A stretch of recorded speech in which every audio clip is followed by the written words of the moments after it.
রাতে ভালো ঘুম হয়নি ইশরাতের, বলতে গেলে একটা বিনিদ্র রজনী গিয়েছে। প্রভাতের আলো ফুটতেই বিছানা ছাড়ে ইশরাত। ফ্রেশ হয়ে এলোমেলো পায়ে কিচেনে গেল চা বানাতে। চায়ের জন্য চুলায় পানি বসিয়ে মায়ের রুমে একবার উকি দিল। নামাজ পড়ছেন তিনি।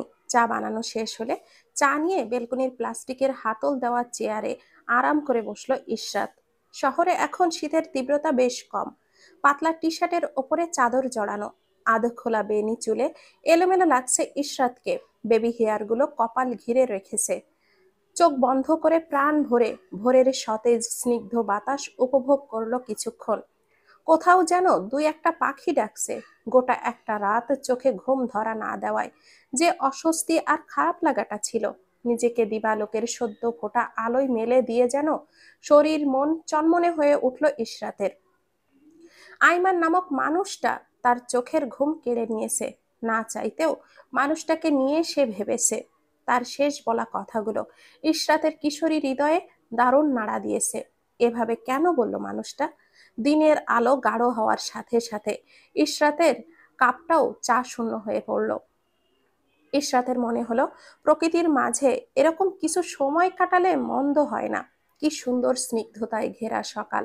যিনি এই সুন্দর প্রকৃতি সৃষ্টি করেছেন জগতের সব সৃষ্টি, না জানি তিনি কতই সুন্দর। শূন্য দিগন্তে চোখ তুলে চাইল ইশরাত। মেঘমুক্ত এক নীলাভ অন্তরিক্ষ ধরা দিল তার চোখে। প্রকৃতি বিলাস করা শেষ হলে পড়তে বসলে ভালো হয়। হাতে গোনা কটা দিন বাদেই পরীক্ষা। বেকার সময় নষ্ট করা একেবারেই ঠিক নয়। তুমি পড়তে বসো। কি খাবে বলো, বানিয়ে দিচ্ছি। পেছন থেকে মায়ের শান্ত স্বরে কথা বলায় ইশরাতের ধ্যান ভাঙল। পেছন ফিরে আবিষ্কার করলো মায়ের সফেদ রঙা হেজাবে আবৃত শ্যাম বর্ণের স্নিগ্ধ মুখখানা। হালকা ঠোঁট নড়ছে মায়ের। হাতের দিকে তাকিয়ে দেখলো অনবরত তসবিহ পাঠ করছেন তিনি। সুন্দর প্রকৃতি ও সুন্দর মানুষটার দর্শনে ইশরাতের মন আরো চনমনে হয়ে উঠল। মায়ের উদ্দেশ্যে বলল, যাচ্ছি আম্মু। বনুর জ্বর সেরেছে? আগে থেকে তাপমাত্রা কিছুটা কমেছে, পুরোপুরি সারেনি। ওকে নিয়ে চিন্তা করতে হবে না, তুমি পড়তে বসো। আর হ্যাঁ, অনুজার শ্বশুরবাড়ির সবাই কেমন? কদিন বাদেই তো পরীক্ষা, এর মধ্যে বিয়ে, কি একটা অবস্থা বলো তো। অনুজার কথা বলতেই আরেকটিবার আইমানের গম্ভীর শ্যাম বর্ণের মুখখানা মনের দর্পণে ভেসে উঠল। প্রতি উত্তরে হেসে বলল, সবাই ভালো। একটু সমস্যা তো হবেই, তবে ওনারা অনেক ফ্রেন্ডলি, তেমন কিছুই হবে না। আচ্ছা আম্মু, নুডলস করো, আমি পড়তে বসছি। ইশরাত দ্রুত বেলকুনি ছাড়লো। সে আইমানের কথা ভেবে অকারণেই হেসে ফেলেছে। পাশে মা আবার কিছু বুঝে যায় কিনা। অনুভূতিগুলো বড্ড বেহায়া নির্লজ্জ। যখন তখন ঝুলি থেকে বেরিয়ে পড়ে। ড্রয়িং রুমের ছোপায় এক জোড়া কপতি। মেয়েটাকে বেশ চিন্তিত মনে হচ্ছে। ছেলেটা স্বাভাবিক, দুজনেরই বয়স অল্প। ফাতিমা বেগম প্রথম দর্শনেই অবাক হলেন। বিস্ময় নিয়ে শুধালেন, আরে অনন্যা যে, কি খবর তোমার? গতকাল অনুষ্ঠানে আসলে না কেন? তা পাশে কে? ফাতিমা বেগমের বিরতিহীন প্রশ্নে অনন্যা নামের মেয়েটি আরেকটু গুটিয়ে নিল নিজেকে। ইতস্ত করে কিছু বলার পূর্বেই মুশফিকা উত্তর দিল, অনন্যার হাজবেন্ড। সে কি, ওর বিয়ে হয়ে গিয়েছে? কই, কিছু জানলাম না তো। এতদিন, কি ব্যাপার, এতদিন হলো এসেছো? ফাতিমা বেগমের প্রশ্নে বিরক্ত হলো মুশফিকা। বিরক্তিকর নিয়ে বলো, আহ মা, থামো তো। তোমার ছেলের বিয়ে হয়েছে, কজন জানে তো বলো তো? ওদেরও তেমনই। তুমি এসব বাদ দাও, আমি ওদের ডেকেছি, প্রয়োজন আছে। খাবার বাড়ো, খেতে দাও ওদের। পাশ থেকে অনন্যা বলে উঠল, না না আপু, আমরা খেয়ে এসেছি। মুশফিকা অনন্যার কথা আমলে নিল না। বলল, জানি কি খেয়েছো। চিন্তায় মেয়ে মুখ শুকিয়ে ফেলেছে, আবার বলছে খেয়ে এসেছে। কেন, এই বাসায় খেলে কি সমস্যা হবে নাকি? প্রতি উত্তরে অনন্যা আমতা আমতা করে বলল, না আপু, তা না। তাহলে এসো, খাওয়ার পরে বাকি কথা হবে। অগত্যা অনন্যা আর তার স্বামী খেতে বসলো।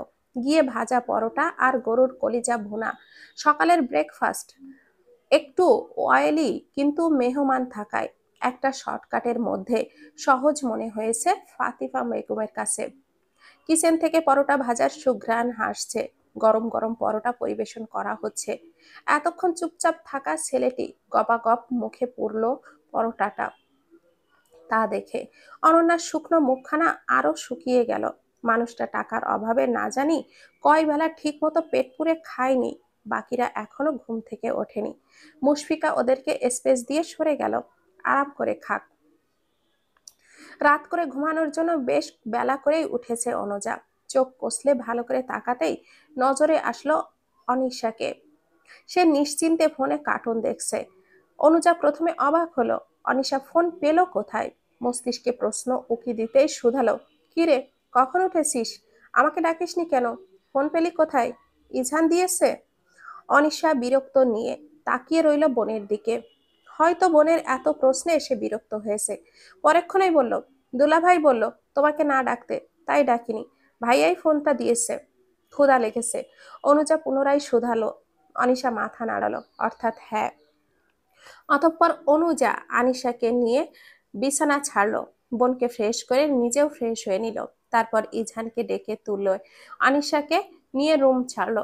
ড্রয়িং রুম আর ডাইনিং এর পাশাপাশি পরিচিত দুটো মুখ চোখে পড়তেই চলমান পা দুখানা স্থির হলো অনুজার। পরেক্ষণেই অবাকতার রেশ কাটিয়ে হেঁটে গেল অনন্যার কাছে। ভালো আছো আপু? ইমতিহান ভাইয়া, আপনি কেমন আছেন? অনুজার উপস্থিতি ও প্রশ্নে খাওয়া থেকে মুখ ফিরিয়ে দুজনে অনুজার দিকে তাকালো। অনুজার চোখে মুখে খুশি খুশি ভাব। অনন্যা মুচকি হেসে বলল, এই তো আলহামদুলিল্লাহ ভালো। তোমার কি খবর? চলছে আলহামদুলিল্লাহ। কখন এলে? আমাকে একটু ডাকবে না? কিছুক্ষণ আগেই এসেছি, পাশ থেকে জবাব দিল ইমতিহান। অনুজাকে দেখে মুশফিকা টেলিভিশন দেখা বন্ধ করে এগিয়ে গেল ডাইনিং এ। অনিশাকে উদ্দেশ্য করে বলল, ঘুম ভাঙলো ছোট আপু? অনিশা ছোট করে জবাব দিল, হুম। অনুজা খালি চেয়ারে অনিশাকে বসিয়ে দিল। মুশফিকা প্লেটে পরোটা কলিজা ভুনা বেড়ে দিলে অনুজা আনিশাকে খাইয়ে দিতে লাগলো। টুকটাক কথা চলল সকলের মাঝে।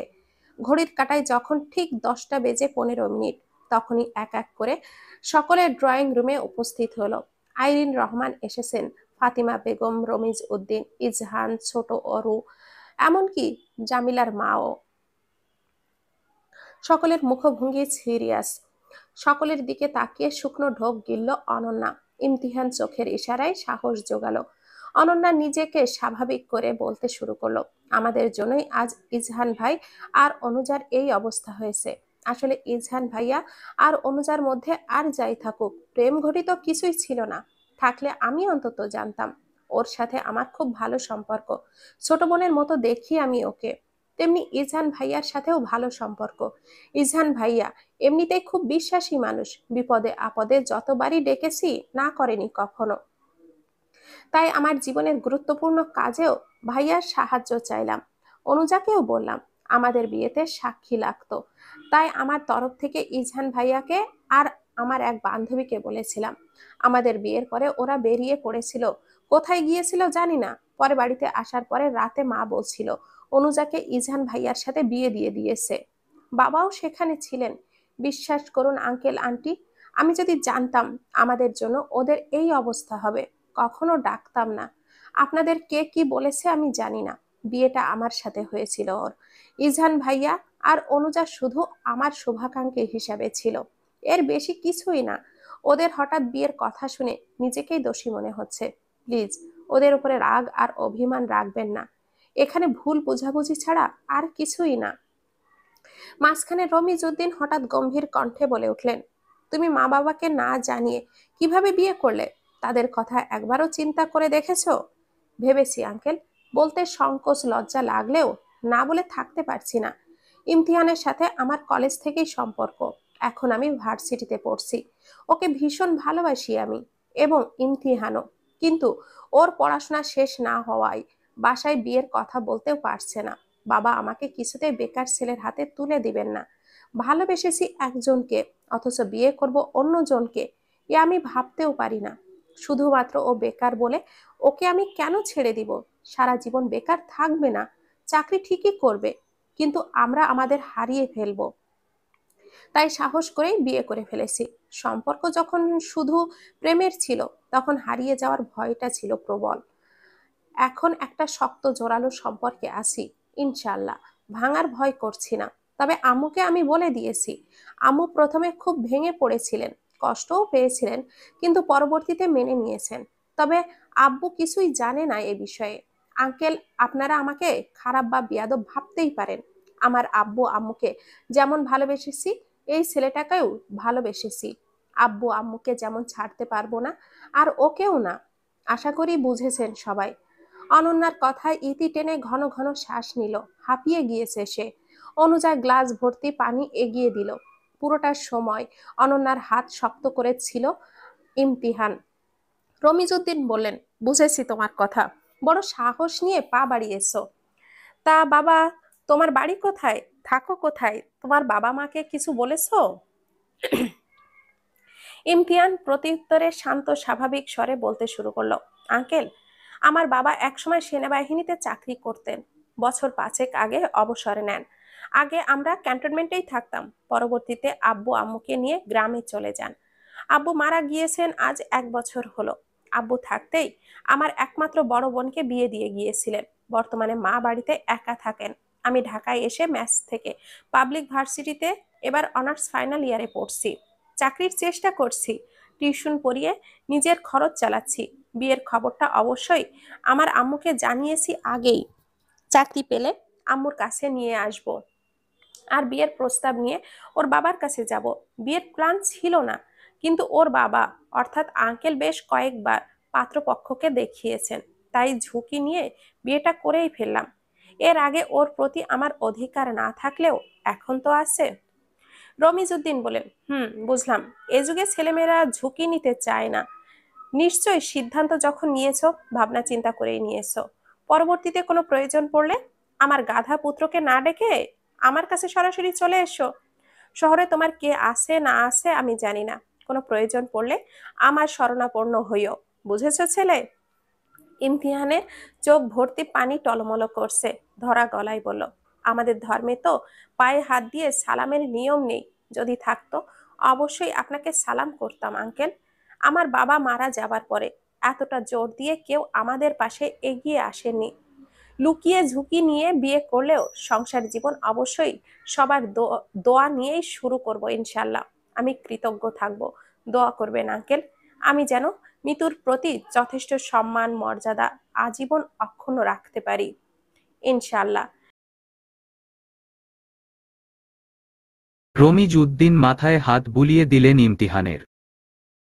তারপর গম্ভীর মুখে বসে থাকা আইরিন রহমানকে উদ্দেশ্যে করে বললেন, ভুলটা বুঝলাম আপা।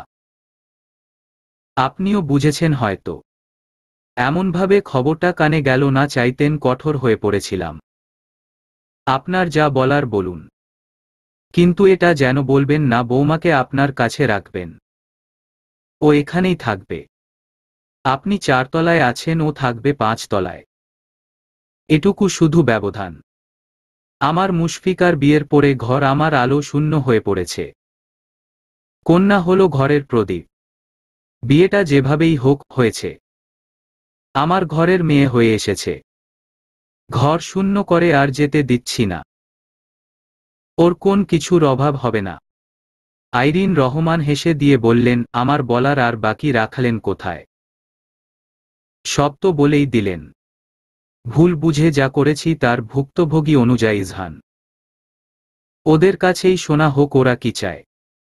রমিজউদ্দিন ছেলের দিকে ভ্রুকুচকে তাকিয়ে আছেন। ফাতিমা বেগম তড়িঘড়ি করে ইজহানকে বললেন, কিছু বলার আছে তোর? অনুজা মা, তুমি কিছু বলবে? অনুজা নিরুত্তর। ইজহান কিছুক্ষণ ইতস্তত করে বলল, এখন আর কি বলবো? যা হওয়ার তা তো হয়েছেই। এসব কথা এখন থাক। ফাতিমা বেগম ছেলের কথায় সম্মতি জানিয়ে বললেন, থাকুক এসব কথা। যা হওয়ার হয়ে গেছে। ওরা স্বাভাবিক আছে। সময়টা বিকাল আসরের পরে। ফাতিমা বেগম এক হাতে তসবিহ সহ জপছেন, আরেকটি হাত ইজহানের মাথায়। সে পাশেই সোফায় শুয়ে কুশনের ওপর মাথা রেখে চোখ বুজে আছে। ফাতিমা বেগম ছেলের চুল টেনে দিচ্ছেন। টুকটাক গল্প হচ্ছে মা ছেলের মধ্যে। অনুজা গিয়েছে কিচেনে বিকেলের জন্য কিছু নাস্তা বানাতে, যদিও ফাতিমা বেগম নিষেধ করেছিলেন। বলেছিলেন তোমার কিছু করতে হবে না, সারা দুপুর পড়েছ, এখন একটু রেস্ট কর। অনুজা শাশুড়ি মায়ের নিষেধাজ্ঞা অমান্য করে বলেছিল, না আম্মা, আমি পারব, সমস্যা নেই, রান্নাবান্না করতে আমার খারাপ লাগে না।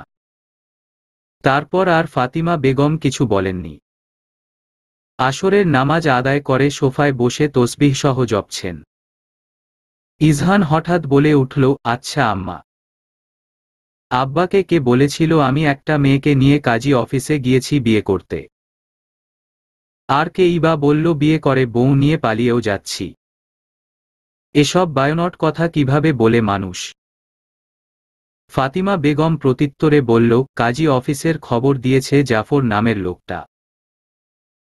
ওইয়ে তোর বাবার সাথে আগে শেয়ারে ছিলেন না, আর তোরা যে পালিয়ে যাচ্ছি সে খবর দিয়েছে আমার এক দূরসম্পর্কের আত্মীয় ভাবি। হঠাৎ করে ফোন দিয়ে বলছেন, আপা আপনার ছেলেটাকে দেখলাম চারতলার ভাড়াটিয়ার মেয়েটাকে নিয়ে কোথাও যেতে, কাঁধে ব্যাগও দেখলাম, একটু খোঁজ খবর করুন, এখন যা দিনকাল। এদিকে তোর আব্বাও ওই খবর শুনে তড়িঘড়ি করে বাসায় ফিরে জানালাম। আমি তোর বাবাকে সবটা বললেন। তারপর তিনি বললেন, আইরিন আপাকে একটা ফোন দাও, শুন মেয়েটা কোথায় এখন। শুধু শুধু অন্যের কথায় সন্দেহ করতে পারি না। আইরিনকে ফোন দিয়ে জানলাম অনুজা বাসায় নেই, দুপুরের পরে অনন্যার সাথে বেরিয়েছে। হঠাৎ করে এভাবে ফোন দিয়ে জিজ্ঞাসা করাই ও কিছুটা অবাক হয়েছিল। বারবার জিজ্ঞাসা করাতে ওকেও বলে দিলাম।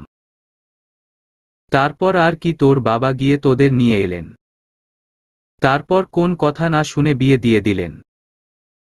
আচ্ছা সত্যি করে বলতো তোরা কোথায় যাচ্ছিলি? মেট্রো রেলে। অনুজা বলেছিল ও নাকি এখনো মেট্রো রেলে ওঠেনি। ওদিকটায় আর কখন যায় না যায়, তাই আমি নিয়ে যেতে চেয়েছিলাম। ওদের সাথে আমাদের সম্পর্ক ভালো। টেস্টের আগে আন্টি ওকে কিছুদিন পড়ালেন আমার কাছে। সেক্ষেত্রে এটুকু বন্ধুসুলভ সম্পর্ক থাকা কি অন্যায় আম্মা? কিন্তু এরও বেশি কিছুই ছিল না, ভাবিনি ওভাবে কখনোই। তবে আইরিন আন্টি এতটা চটে যাবেন ভাবতে পারিনি আমি। বাবারে, এত অল্প বয়সে বিধবা হয়েছে, ছোট ছোট ছেলেমেয়ে নিয়ে একা থাকে, একে তো সঙ্গী হারা, তার ওপর ছেলেমেয়েদের সঠিকভাবে মানুষ করার চিন্তা মাথার মধ্যে, নিজে হাতে সবটা করে। এমন কথা শুনে ও মেজাজ ঠিক রাখতে পারেনি। সেদিন অনুজাকে নিয়ে যখন কোচিংয়ে গিয়েছিলি ও এসেছিল, কান্নাকাটি করল, বারবার বলল, কি ভুল করলাম আপা, মেয়েটার কাছে অপরাধী হয়ে গেলাম, আমি ঠিকমতো খেয়াল রাখতে পারলাম না, মানুষটাকে কি জবাব দিব আমি। কত করে বুঝিয়ে শান্ত করলাম, একমাত্র ছেলের বউ, তাকে কি যে সেভাবে রাখতে পারি। রানীর হালাতে থাকবে আমার ঘরে। ইজহান শোয়া থেকে উঠে বসল, মায়ের দিকে ফিরে হেসে দিয়ে বলল, দেখি তোমার রানী সাহেবা কি রান্নাবান্না করছেন। সেই কখন গিয়েছে? অনুজা ব্যস্ত হাতে রান্না করছে। 3 চুলার গ্যাস স্টোভে চা পাতা ফুটছে, বড়া ভাজা হচ্ছে, আর ফ্রেঞ্চ ফ্রাই। কোমরে কারো হাতের স্পর্শকে পেয়ে উঠল অনুজা। চিৎকার দিয়ে বলে উঠল, কে কে? ভয় কাঁপছে মেয়েটা, হাতের বন্ধন আরো শক্ত হল। গলায় ঠোঁট ঠেকিয়ে নেশালো কণ্ঠে বলল, এত ভয় কেন ষোড়শী? আমি ছাড়া কে আছে এভাবে ধরার? নাকি আমার স্পর্শ মনে থাকছে না?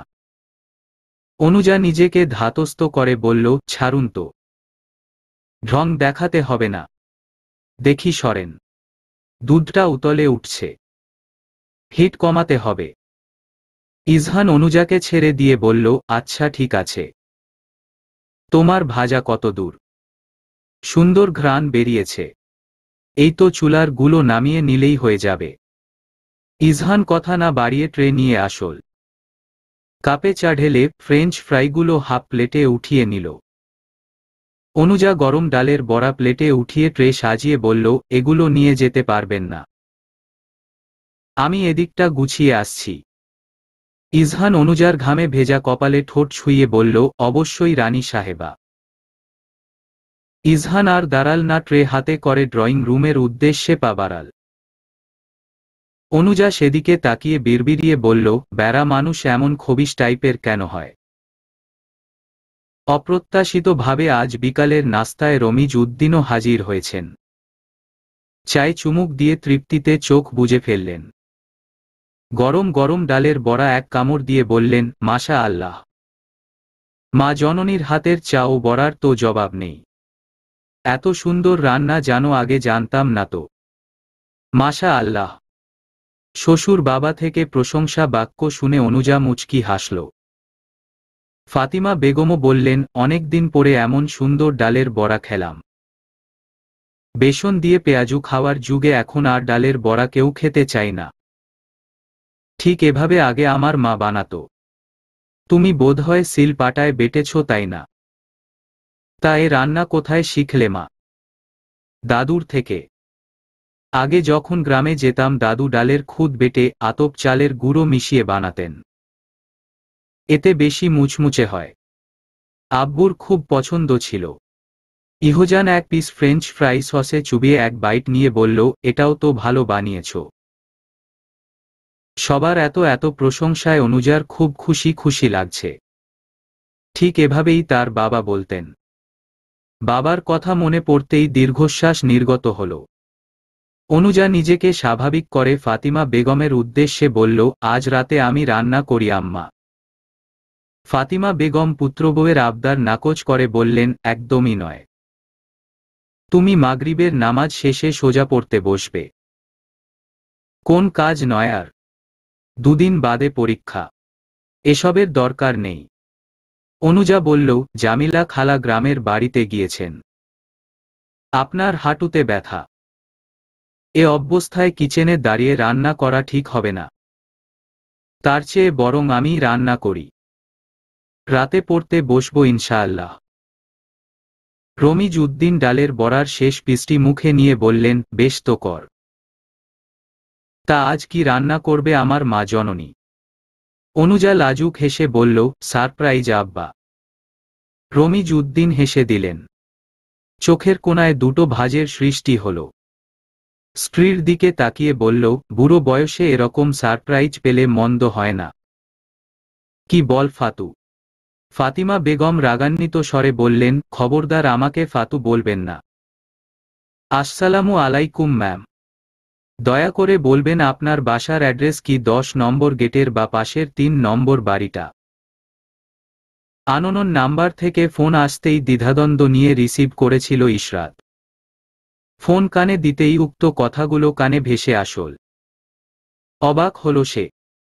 সে তো কোন অর্ডার করেনি। ওপাশ থেকে পুনরায়, হ্যালো ম্যাম, শুনতে পাচ্ছেন? বলতেই ভাবনার সুতো কাটল ইশরাতে।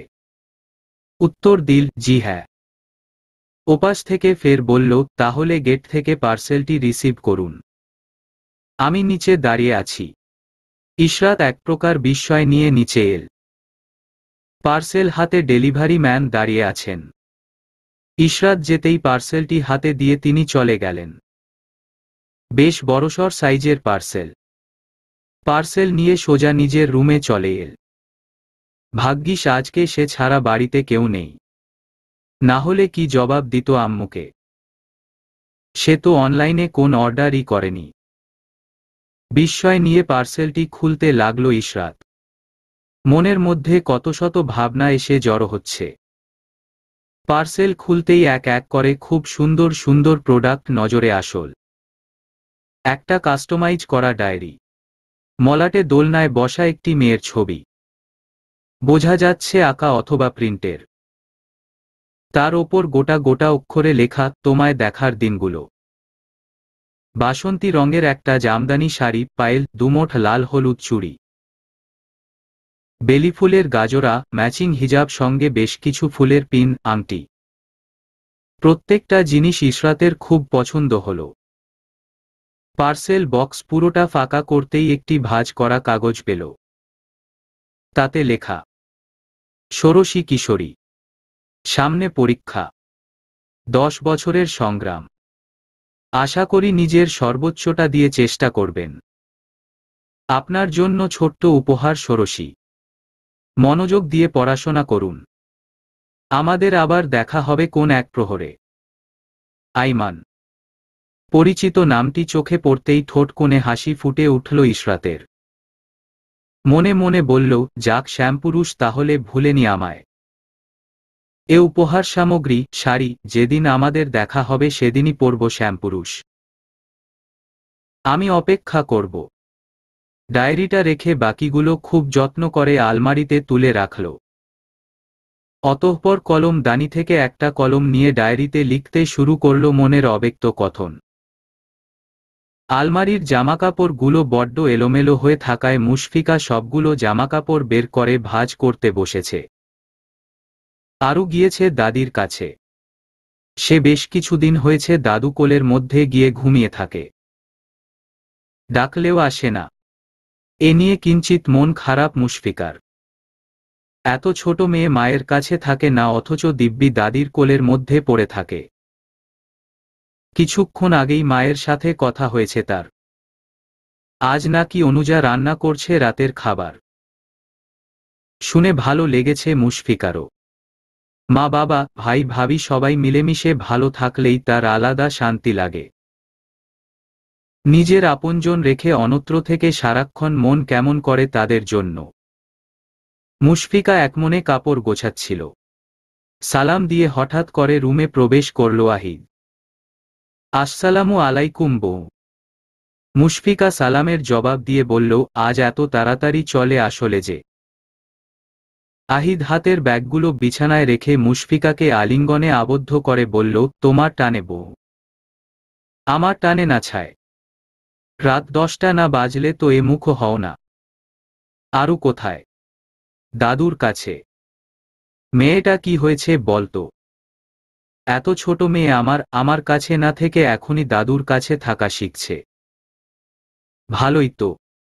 আরু সোনা আমাদের স্পেস দিচ্ছে বুঝলে। ওর হয়তো ভাইবোনের দরকার। মুশফিকা এ ঝটকায় আহিদের থেকে নিজেকে ছাড়িয়ে নিয়ে বলল, আরুর কথা না ছায়। এই মতলব আটছ তাহলে? সমস্যা কি? আরু বড় হয়েছে না? সবে 3 পা রাখল মেয়ে। এতই যখন দরকার তুমি পেটে রাখলেই পারো। তখন বুঝবে কত গমে কত আটা। সেসব বুঝে কাজ নেই আমার। নতুন মেহমান আসলে সমস্যা কোথায় মুশফিকা? তোমার বিবেক কম আহিদ। সবে আরুর 3 বছর হল। সিজারিয়ানের সময় কোমরে দেওয়া ইঞ্জেকশনের সূচ ফুটানোর ব্যথাটা আমি আজও অনুভব করি আহিদ। তুমি বুঝবে না। এক ফোঁটাও না। 10টা মাস পেটে রাখা কত যে কষ্টের সে তুমি বুঝবে না। কারণ পেটে তো তোমার পেটে নয়, ছিল আমার পেটে। মাত্রাতিরিক্ত মুড সুইং, মর্নিং সিকনেস, তীব্র ঘ্রাণশক্তি, এসব একটা মানুষকে কতটা কষ্ট দেয় জানো? কষ্টের কথা বাদ দিলাম। এখন একটা বেবি নিলে ঠিকমতো আরুর খেয়াল রাখতে পারবো বলো? আমার নিজেরই তো তখন আলাদা যত্নের প্রয়োজন পড়বে। ও মাতৃস্নেহ থেকে কিছুটা হলেও বঞ্চিত হবে।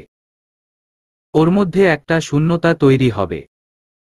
ওর মনে হবে ওর ভাই বা বোন এসে ওর জায়গা দখল করে নিয়েছে। ওকে কেউ ভালোবাসে না। তখন পুরো পরিবারের কেন্দ্রবিন্দু হবে নিউবর্ন বেবি। জানো, একবার শুনেছিলাম ভদ্রমহিলা গ্যাপ না দিয়ে বেবি নেওয়াতে সবার আকর্ষণ গিয়ে পড়ে ছোট বেবির ওপর। 5 বছরের মেয়েটা মেয়ের থেকে পূর্বের ন্যায় আদর ভালোবাসা থেকে কিছুটা হলেও বঞ্চিত হয়েছিল। কিভাবে যেন ওর মনে হয়েছিল মা আর ওকে ভালোবাসে না। অপ্রত্যাশিতভাবে ছোট বেবির ওপর ওর হিংসাত্মক মনোভাব তৈরি হয়ে গিয়েছিল। একদিন ভদ্রমহিলা বাচ্চাকে বিছানায় শুয়ে রেখে কোথাও একটা গিয়েছিলেন, তখন সেই সুযোগে ওনার 5 বছরের মেয়েটা বিছানা থেকে বাচ্চাটাকে মেঝেতে ছুঁড়ে ফেলে দিয়েছিল। সদ্য জন্ম নেওয়া বাচ্চা। ফলে মৃত্যুই হয়েছিল ওর পরিণতি। বুঝতে পারছো? আমাদের আরও যে ওরকম হবে না তার কি গ্যারান্টি আছে? বাচ্চাদের মতো হয় কোমল। ছোট বয়সে যদি সেই কোমল হৃদয়ে ব্যথার আঁচড় লাগে তখন সেটা চিরস্থায়ী হয়ে যায়। গেথে থাকে মনে, আমাদের আরও আরেকটু বড় হোক। তখন আল্লাহ চাইলে ওর ভাই বোন আসবে। আহিদের মুখ শুকিয়ে গিয়েছে। সে এভাবে কখনো ভেবে দেখেনি। পুরুষ মানুষের বোঝার কথাও না, অনুভব না করলে বুঝবে কিভাবে। অপরাধবোধে ছেয়ে গেল আহিদের উজ্জ্বল মুখখানা। মুখফুটে কিছু বলল না, মৌন হয়ে বসে রইল। মুশফিকা আহিদের মন খারাপ আঁচ করতে পারে। দ্রুত ছড়িয়ে ছিটিয়ে থাকা কাপড়গুলো গুছিয়ে আহিদের পাশে বসে বলল, রাগ করেছ আহিদ? তোমার ওপর রেগে থাকার ক্ষমতা সৃষ্টিকর্তা হয়তো আমায় দেননি। সরি বউ, এভাবে কখনো ভেবে দেখা হয়নি। তুমি রাগ কর না। মুশফিকা আহিদের কাঁধে মাথা রেখে হাত দুটো নিজের হাতের মধ্যে নিয়ে বলল, রাগ করিনি। তুমি যখন আমার বোঝ না তখন দুনিয়ার সবার চেয়ে বেশি অসহায় মনে হয়। আহিদ মুশফিকার চোখে মুখে চুমুর ফোয়ারা ছুটিয়ে বলল, চল আজ বাহিরে ডিনার করি। ফাল্গুনের শপিং ও তো করা হয়নি। আমি আম্মার কাছে যাচ্ছি। সবাই মিলেই যায় কি বল? মুশফিকার জবাবের অপেক্ষা করল না আহিদ। দ্রুপায়ে বেরিয়ে গেল। কারণ সে জানে পিছন ফিরলেই বিছানার বালিশ সব তার গায়ে লাগবে। টেবিলে লোভনীয় সব খাবারের আইটেম। ফাতিমা বেগম চেয়ার টেনে বসলেন। অনুজা এক এক করে খাবারের ডিশগুলো কিচেন থেকে এনে টেবিলে সাজিয়ে রাখছে। ফাতিমা বেগম শশার খোসা ছিলছেন।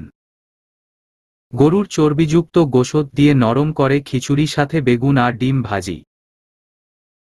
খাবারের ঘ্রাণে ম ম করছে চারিপাশ। রমিজ উদ্দিন এসে বসতেই অনুজা প্রথম ওনার প্লেটে খাবার বেড়ে দিলেন। ইজহান বাসায় নেই। বন্ধুদের ফোন পেয়ে বেরিয়েছিল।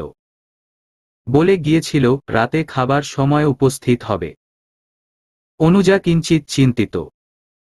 খিচুড়ি গরম গরম না খেলে আসল স্বাদ পাওয়া যায় না।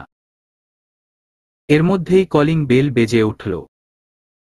অনুজা চিন্তার অবসান ঘটিয়ে নিয়েই গেল দরজা খুলতে। ইজহানের হাস্যোজ্জ্বল মুখখানা নজরে আসতেই অনুজার মুখখানাও খুশিতে ঝলমল করে উঠল। কিন্তু ফ্রেশ হয়ে ডাইনিংয়ে উপস্থিত হতেই মুখ চুপসে গেল ইজহানের। ফাতিমা বেগমের পাশে বসেই আয়েশ করে বোনের রান্না করা খিচুড়ি খাচ্ছে অনিশা, ইয়াস। মুখ ভোঁতা করে চেয়ার টেনে বসল ইজহান। অনুজা খাবার বেড়ে দিল। না, খাবারে স্বাদ লাগছে না।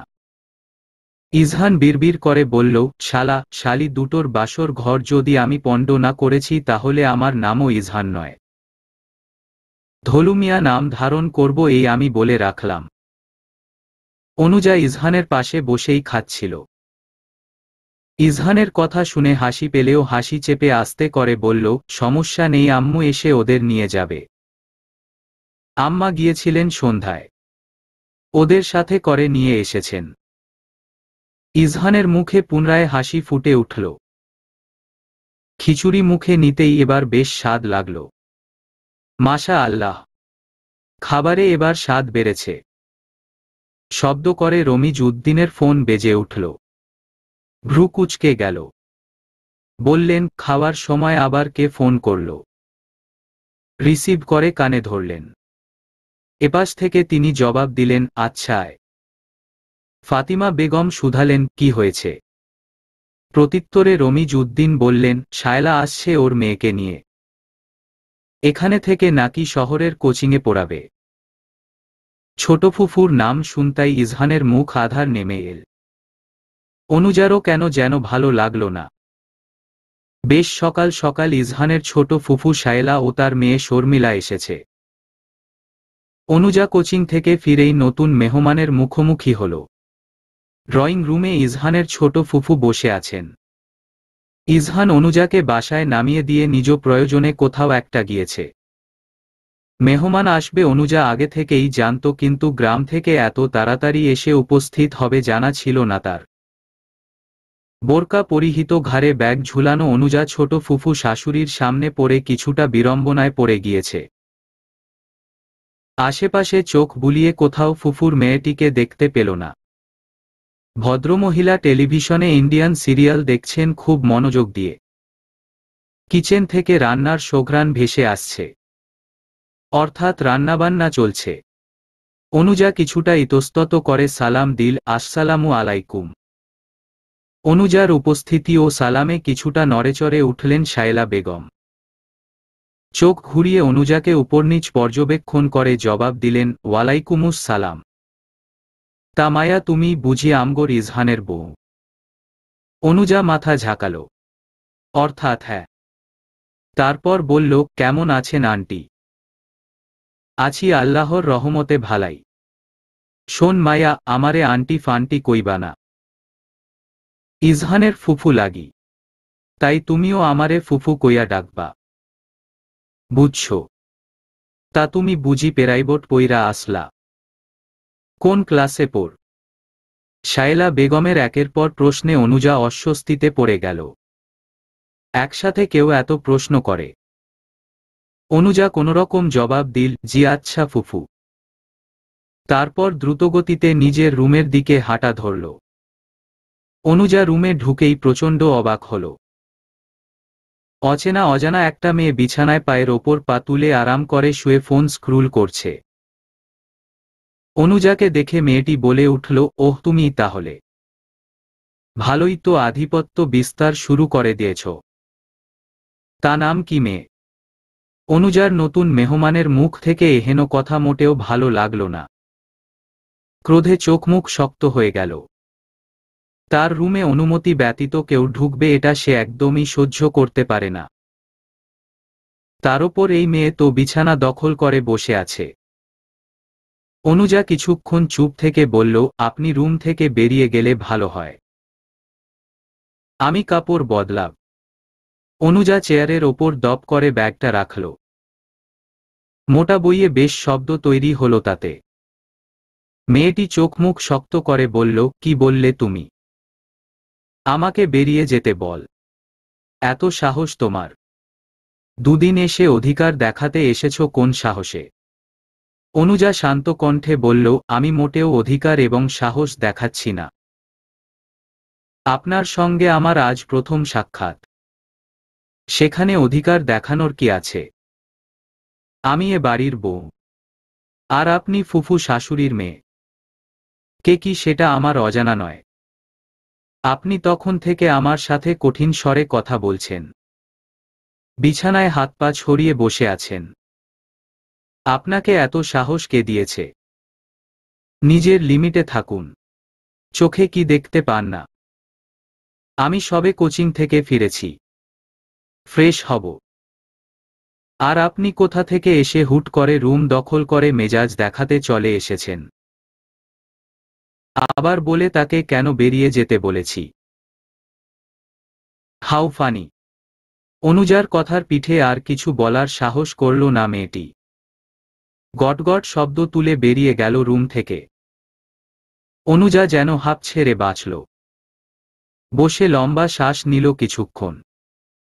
তারপর ফ্রেশ হয়ে মাথায় লম্বা করে ওড়না টেনে বেরিয়ে গেল রুম থেকে।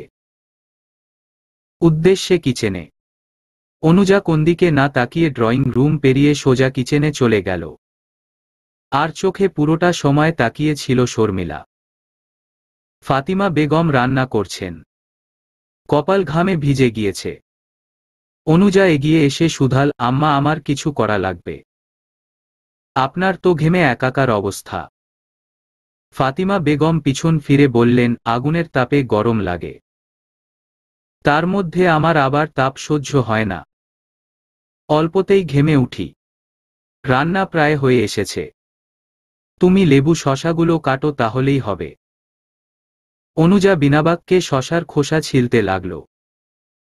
রান্নাবান্না শেষ হতেই অনুজা ফাতিমা বেগমকে উদ্দেশ্যে করে বলল, আম্মা আপনি বরং একটু রেস্ট করুন গিয়ে। আমি খাবারগুলো টেবিলে নিয়ে রাখছি। ফাতিমা ওড়না দিয়ে কপালের ঘাম মুছতে মুছতে বললেন, পারবে। ভারী সব খাবারের ডিশ। অনুজা মৃদু হেসে বলল, এটুকু আমি নিশ্চয় পারব। আপনি গিয়ে বসুন, আমি খাবার সাজিয়ে ডাক দিব। আচ্ছা। ছোট্ট করে উত্তর দিয়ে ফাতিমা বেগম কিচেন ছাড়লেন। খাবারের ঘ্রাণে ম ম করে চারিপাশ। অনুজা পাতিল থেকে গরম পোলাও বড় একটা বলে সাদা পোলাও গুলো বেড়ে নিল। এক এক করে খাবারের আইটেম গুলো টেবিলে এনে রাখল অনুজা। সবশেষে বেগুন ভাজি আর লেবু শশার স্যালাড। বেশ ভারী খাবারের আয়োজন করা হয়েছে। এ বাসায় সকালে নাস্তা হিসাবে রুটি, সবজি ভাজি, ডিমের অমলেট আর চা করা হয়। মেহমান উপলক্ষেই আজ এত আয়োজন। অনুজা টেবিলে সব খাবার সুন্দর করে সাজিয়ে ফাতিমা বেগমকে ডাকতে গেল। ফাতিমা বেগম সবাইকে নিয়ে খেতে বসলেন। সবাই বসলেও অনুজা দাঁড়িয়ে এটা সেটা এগিয়ে দিচ্ছিল। তা দেখে ফাতিমা বেগম বললেন, তুমি দাঁড়িয়ে থেক না, বসে পড়, বেলা হয়েছে অনেক, খেয়ে সোজা বই নিয়ে বসবে, এসবে তোমার সময় নষ্ট করা লাগবে না। অনুজা বলল, আব্বা খেতে আসবেন না? এখনো তো এলেন না। চলে আসবে, তুমি বসো, খেয়ে নাও। অনুজা শর্মিলার চোখাচোখি হতেই একটা অদ্ভুত বিষয় খেয়াল করল। শায়লা বেগম নিশ্চুপে খেলেও শর্মিলা কেমন বাঁকা চোখে তাকিয়ে আছে, যেন কত জনমের শত্রু সে। অনুজার কেমন খটকা লাগল। সদ্য চেনা আত্মীয় কেন তার সঙ্গে এমন আচরণ করবে? মনের মধ্যে বহু ভাবনা চিন্তার উদয় হল। হঠাৎ কলিং বেলের শব্দে অনুজার ভাবনায় ব্যাঘাত ঘটল। দ্রুত গিয়ে দরজা খুলে শ্বশুর আব্বা ও স্বামী সাহেবের মুখশ্রী চোখ ভাসল। মুচকি হেসে অনুজা সালাম জানাল। দুজনের একত্রে সালামের জবাব দিয়ে ভিতরে ঢুকল। ফ্রেশ হয়ে ইজহান যখন খাবার খেতে বসল, শর্মিলা আগ বাড়িয়ে বলে উঠল, আমার পাশে বসো না ইজহান ভাই, চেয়ারটা তো খালি পড়ে আছে। 8 চেয়ারের বড় ডাইনিং টেবিল। ফাতিমা বেগম, রমিজ উদ্দিন, শায়লা বেগম, শর্মিলা ও অনুজা বসার পরেও 3টা চেয়ার খালি পড়ে আছে। শর্মিলা বসেছে টেবিলের বাম পাশে। বাম পাশের একটা চেয়ার খালি। আর অনুজার ডান পাশে 2টো চেয়ার খালি পড়ে আছে। ইজহান কিছু না বলে অনুজার পাশের খালি চেয়ারটায় বসে পড়ল। চেয়ার খানিকটা টেনে একদম অনুজার গা ঘেঁষে বসল। শর্মিলার চুপসে যাওয়ার মুখের দিকে তাকিয়ে ইজহান হেসে দিয়ে বলল, তোর পাশে বসবো কেন? আমার বউ আছে না? রমিজ উদ্দিন ছেলের কথায় সে উঠলেন। অনুজা লজ্জায় মুখ নিচু করে ফেলল। কিন্তু ইজহান নির্বিকারভাবে প্লেটে পোলাও নিয়ে রোস্টের পিস কামড়িয়ে খেতে ব্যস্ত। অনুজা কোচিং থেকে এসেই লক্ষ্য করেছে ফাতিমা বেগম কেমন নীরব হয়ে আছেন। খুব প্রয়োজন ছাড়া কথা বলছেন না। এর মধ্যে শায়লা বেগম বলে উঠলেন, তা ইজহান আব্বা, আইজকা বিকালে গিয়া শর্মিলারে ভর্তি করাই দিয়ে আসবা। কোচিং সেন্টার থিকা নিয়া আসতে পারবা না? দিয়ে আসবা আর নিয়া আসবা, সমস্যা হইব। ইজহান প্রত্যুত্তরে বলল, সরি ছোট ফুফু, আমি একবেলাও যেতে পারবো না। আমার অনুজাকে কোচিং নিয়ে যেতে হয়, নিয়ে আসতেও হয়। ভার্সিটি খোলা, আমার দিনকাল খুব ব্যস্ত, কাউকে আনা নেওয়ার দায়িত্বে আমি নেই। আঁতকে উঠলেন শায়লা বেগম। বললেন, সে কি কথা? তোমাগো ভরসায় ইহানে আইলাম, এহনে কি কথা কও? আমার মায়া চিনব কেমনে একলা একা? তোমার বউ তো ঢাকার মায়া, সব চিনে জানে। আমার ভোলাভালা মায়াডা একা চলবার পারবো না তো। ও ভাইজান ইজহান কি কয়? আপনার মেয়ে ভোলাভালা হলে ঢাকায় পড়তে আসার সাহস করে কিভাবে? এরপর যখন ভার্সিটিতে চান্স পাবে তখন নিজেরটা নিজেরই তো করতে হবে। আপনার মেয়ে তো কচি খুকি নয়। আপনাদের আমি আসতে বলিনি, নিজের ইচ্ছায় এসেছেন। যা করবেন নিজের ইচ্ছাতেই করবেন আশা করি। আমাকে এসবে জড়াবেন না। আমার নিজের পড়াশোনা আছে, হাজারটা ব্যস্ততা আমার। ইজহানের কঠিন জবাবের পিঠে কিছু বলার সাহস করল না শায়লা বেগম। ভাইয়ের দিকে কাদো কাদো মুখে তাকিয়ে রইল। রমিজ উদ্দিন হতভম্ব হয়ে বসে রইলেন। তিনি ইজহানকে কখনো এতটা কঠোর হতে দেখেননি। বোনের উদ্দেশ্যে বললেন, কারো যাওয়া লাগবে না, গাড়ি থাকবে গ্যারেজে, ড্রাইভার নিয়ে আসবে, দিয়ে আসবে। এসব নিয়ে এত কথার কি আছে? মাঝখানে শর্মিলা বলে উঠল, কিন্তু ইজহান ভাই তো শহরের সব অলিগলি চিনেন, তিনি সাথে থাকলে আমারও সুবিধা হতো। এখানে পড়তে এসেছিস, সব অলিগলি চিনতে নয়, যতটুকু চেনার জানার ড্রাইভারকে বললেই চিনিয়ে দিবেন। ইজহানের কথায় পুনরায় দমে গেল শর্মিলা। কথোপকথনের পুরোটা সময় জুড়ে ফাতিমা বেগম ছিলেন নীরব। তিনি একটি কথাও বলেননি। সবার আগে শর্মিলা উঠে চলে গেল। একে একে সবার খাওয়া শেষ হতেই অনুজা এটো থালা বাসন কিচেনে নিয়ে যেতে লাগলো পরিষ্কার করার জন্য। শায়লা বেগম পানদানি থেকে পান বানিয়ে মুখে পুরে নিলেন। বিপরীতে ফাতিমা বেগম বসা। অনুজা পিকদানি রেখে গেলেও শায়লা বেগম পানের পিক ফেললেন ঝকঝকে টাইলসের মেঝেতে। পানের লাল রঙা রসে মাখামাখি হয়ে আছে মেঝে। ফাতিমা বেগম তা দেখে বললেন, এটা তুমি কি করলে? পিক দানি রেখে গিয়েছে দেখতে পাওনি? শায়লা বেগম দাঁত বের করে হেসে বললেন, দেখবার পারি নাই। মায়াডা কইব না, বলার কি আছে, চোখের সামনেই তো জলজল করছে। নিজের বাড়ির সিমেন্টের মেঝেটা ঝকঝকে তকতকে করে রাখো, এখানেই আসলেই শুরু হয় যত বাহনা। শোধরাবে না তাই না? শায়লা বেগম চোরের মতো এদিক সেদিকে তাকিয়ে ভাইকে খুঁজলেন। তারপর ইতস্তত করে বললেন, কি যে বলেন না ভাবি, আপনাদের কথা কত বলি বাড়ি। শর্মিলা তো মামি মামা বলতে পাগল। শোন শায়লা, মেয়েকে পোড়ানোর জন্য নিয়ে এসেছো, আমি কিছু বলছি না। কি করেছো আর কি করনি সবটা আমার অক্ষরে অক্ষরে মনে আছে। ভাইয়ের বাসায় এসেছো, আশা করি তার মান বজায় রাখবে। তোমার মেয়েটা যেন আমার ওইটুকু ছেলের বউয়ের সাথে কোনোরকম বাজে ব্যবহারের চেষ্টা না করে। নিজেদের মান নিজেদের বজায় রাখা শিখতে হয়। গম্ভীর কণ্ঠে নিজের কথার ইতি ঘটিয়ে ফাতিমা বেগম ড্রয়িং রুম ছাড়লেন। সেদিকে তাকিয়ে শায়লা বেগম নাকমুখ কুঁচকে বিড়বিড় করে বললেন, একা খায়া তেল জমছে শরীরে। মায়াডারে একবার গছায় দিতে পারলে তোমার দেমাগ দেখব। তোমার একরত্তি পোলার বউরে তাড়াইতে আমার বেশিক্ষণ লাগব না। ভালোই তো বশ করেছ ইজহান ভাইকে। বউয়ের কথা ছাড়া বাকি দুনিয়ার কথা তার কানে যায় না। তা কি দেখিয়ে বশ করলে? শহরের মেয়েদের তো আবার কোন ঠিক ঠিকানা নেই। আছে শরীর, দেখাতে পারলেই বাঁচে। অনুজা সিংকে প্লেট ধুচ্ছিল। শর্মিলার কথায় রাগে অনুজার মাথা ফেটে যাওয়ার জোগাড়। পিছন ফিরে বলল, আমার জামাইকে আমি বশ করব না তো পাশের বাড়ির আরেকজনকে করব। একমাত্র বউ হই, নিশ্চয় সে আমার কথায় আগে শুনবে। আপনি বোধহয় চোখ থাকতেও অন্ধ সাজছেন। আপনার সম্পর্কে তার কাছে আমি একটি কথাও বলিনি, আর না বলার সময় পেয়েছি।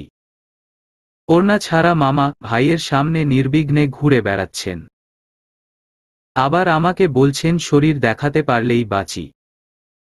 আপনার সাহস দেখে অবাক না হয়ে পারছি না। আপনার সাথে আমার আজই দেখা হলো, অথচ আপনার রিয়েকশন এমন যেন আমি কতকালের শত্রু। আমার তো মনে হয় আপনি নিজে শরীর দেখিয়ে বেড়াচ্ছেন। নিজেকে ঠিক করুন, তারপর আমাকে উপদেশ দিতে আসবেন। শর্মিলা হিসহিসিয়ে বলল, শত্রু নয় তো কি? তোমার জন্য এ বাড়ি সংসার হাতছাড়া হয়ে গিয়েছে। ইজহান আমার হয়নি, তোমাকে কি আমার ফুলের মালা দিয়ে বরণ করা উচিত? শর্মিলার কথায় অবাক হল অনুজা। বিস্ময় নিয়ে শুধাল, কি বলতে চাইছেন আপনি? আপনার কি ক্ষতি করেছি আমি?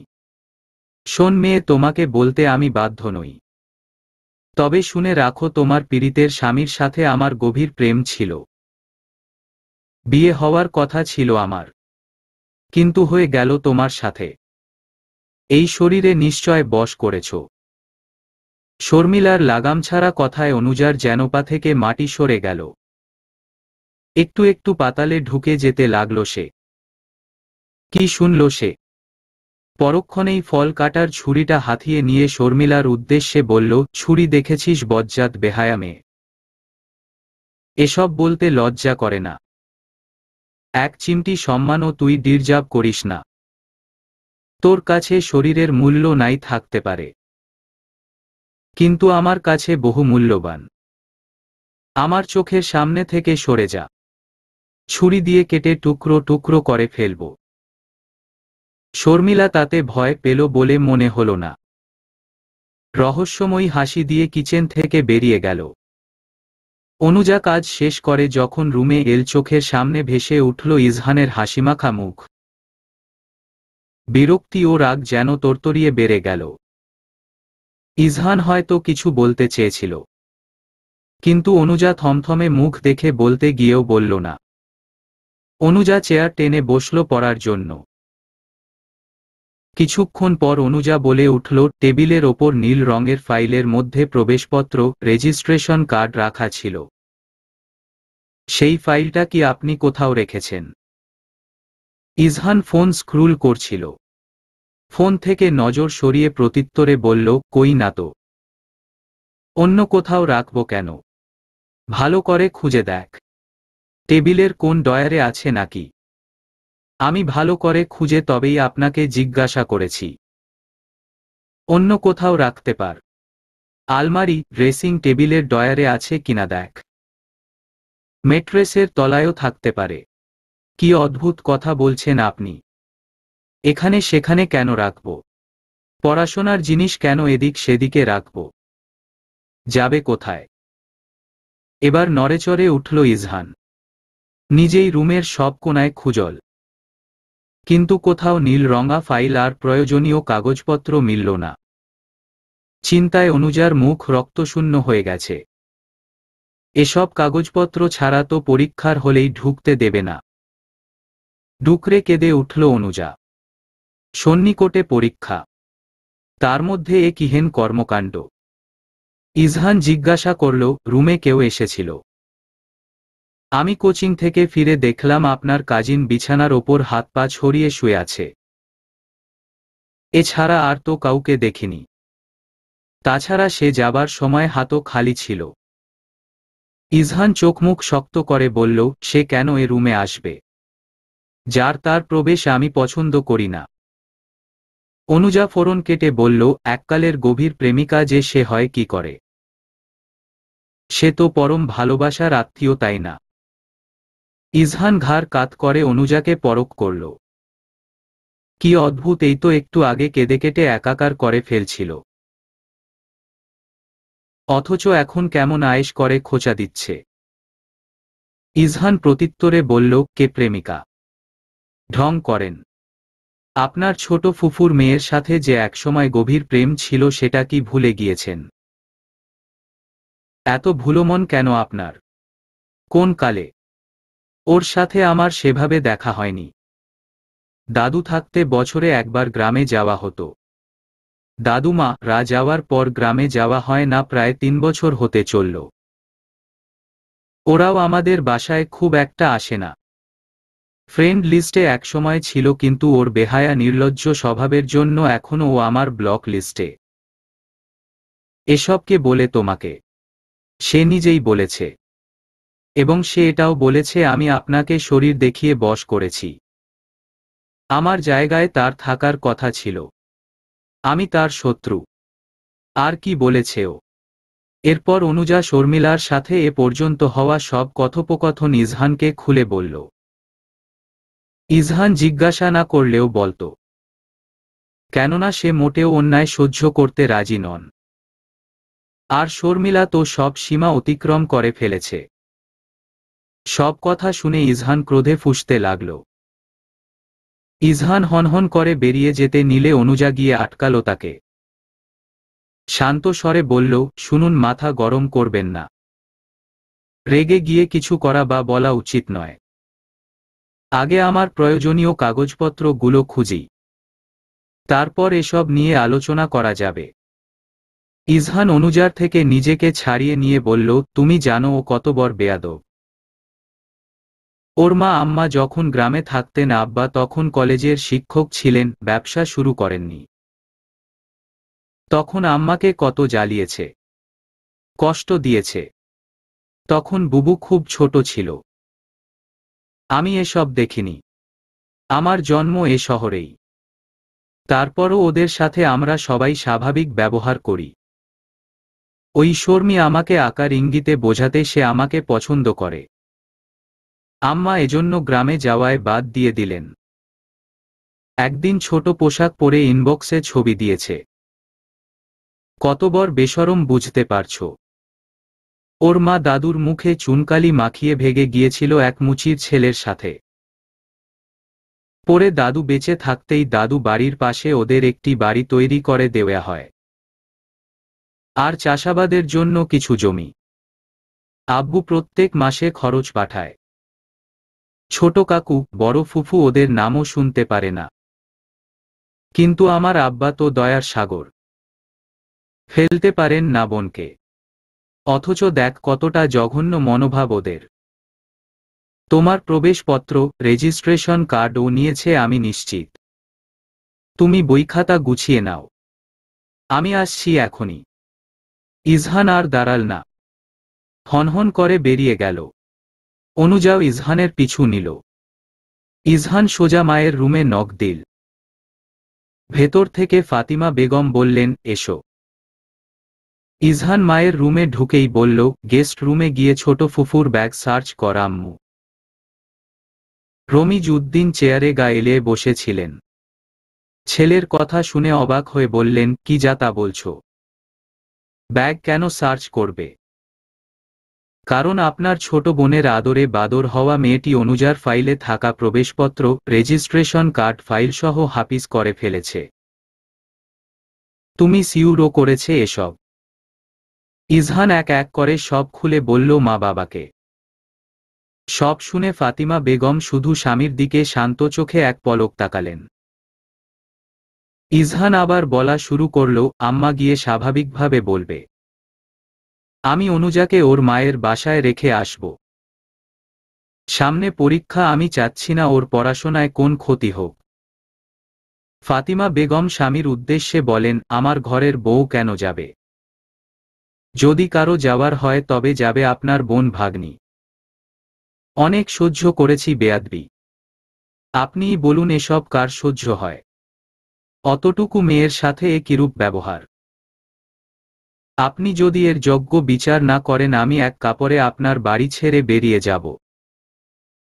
স্ত্রীকে বরাবরই শান্ত শিষ্ট দেখে এসেছেন রমিজউদ্দিন। আজকের মতো অশান্ত তাকে এত বছরের বিবাহিত জীবনে দেখেননি তিনি। চুপ থেকে বললেন, আমি দেখছি। তোমার কোন ক্ষতি করেছি বলে তো মনে পড়ে না। তাহলে এসব নোংরামি করে কেন? নিচু মানসিকতার প্রমাণ দিচ্ছ শায়লা? ফাতিমা বেগমের রাগান্বিত কণ্ঠস্বরের প্রশ্নেবাক্যে কিঞ্চিৎ কেঁপে উঠল শায়লা বেগম। সামনে তাকিয়ে দেখলেন রমিজউদ্দিন আর ইজহান দাঁড়িয়ে। সকলের মুখ থমথমে। শায়লা বেগম আমতা আমতা করে প্রত্যুত্তরে বললেন, এসব কি কইতাছেন ভাবি? আপনেরা কেন আমার ক্ষতি করবেন? আমিই বা কি নোংরামি করলাম? ফাতিমা বেগম রাগে ফোঁসফোঁস করছেন। ফের রাগান্বিত কণ্ঠে বললেন, জানো না এমন কিছু তো তুমি করনি। জেনে শুনে করেছ। নাটক কেন করছো? আমি বা তোমার ভাই কখনো বলেছি তোমার মেয়ের সাথে আমার ছেলের বিয়ে দিব? শায়লা বেগম এবার সকলের থমথমে মুখের কারণ বুঝতে পারলেন। রেগে মেয়ের দিকে তাকালেন। শর্মিলা ভাবলেশহীন ভাবে দাঁড়িয়ে আছে। এসবের কিছুই তাকে ছুঁয়েছে না। শায়লা বেগমের নীরবতায় ফাতিমা বেগম আবার তাকে প্রশ্নবিদ্ধ করলেন, তোমার মেয়ের সাহস হয় কি করে আমার ছেলের বউয়ের সাথে এত অসভ্য ভাষায় কথা বলার? পালিয়ে গিয়ে মুচির ছেলের সাথে বিয়ে করেছ। না খেয়ে দিনাতিপাত কর। কেউ খোঁজখবর রাখে না। এই মানুষটা বাড়ি তৈরি করে মাসের খরচ দিয়ে বাদরকে মাথায় তুলে দিয়েছে নাকি? তুমি যে ব্যবহার আমার সাথে করেছ তা কি আমি ভুলে গিয়েছি ভেবেছ? আমার বিবাহিত জীবন বিষময় করে ফেলেছিলে তুমি। ননদ নয়, সাক্ষাৎ ডাইনি রূপে আমার জীবন নষ্ট করতে উঠে পড়ে লেগেছিলে। তবুও মেয়েকে শহরের কোচিংয়ে পড়াবে তাই কোনোরকম আপত্তি করিনি। তোমার সাহস হয় কি করে এসব দিবাস্বপ্ন দেখার? তোমার মেয়েকে এত সাহস কে দিয়েছে? কি করছে আমার মায়া? তুমি এবং তোমার মেয়ের মতো বাকিদেরও নোংরা ভাব কোন সাহসে? শরীর দেখিয়ে আমার ছেলেকে বশ করেছে, এসব কি ধরনের কথা?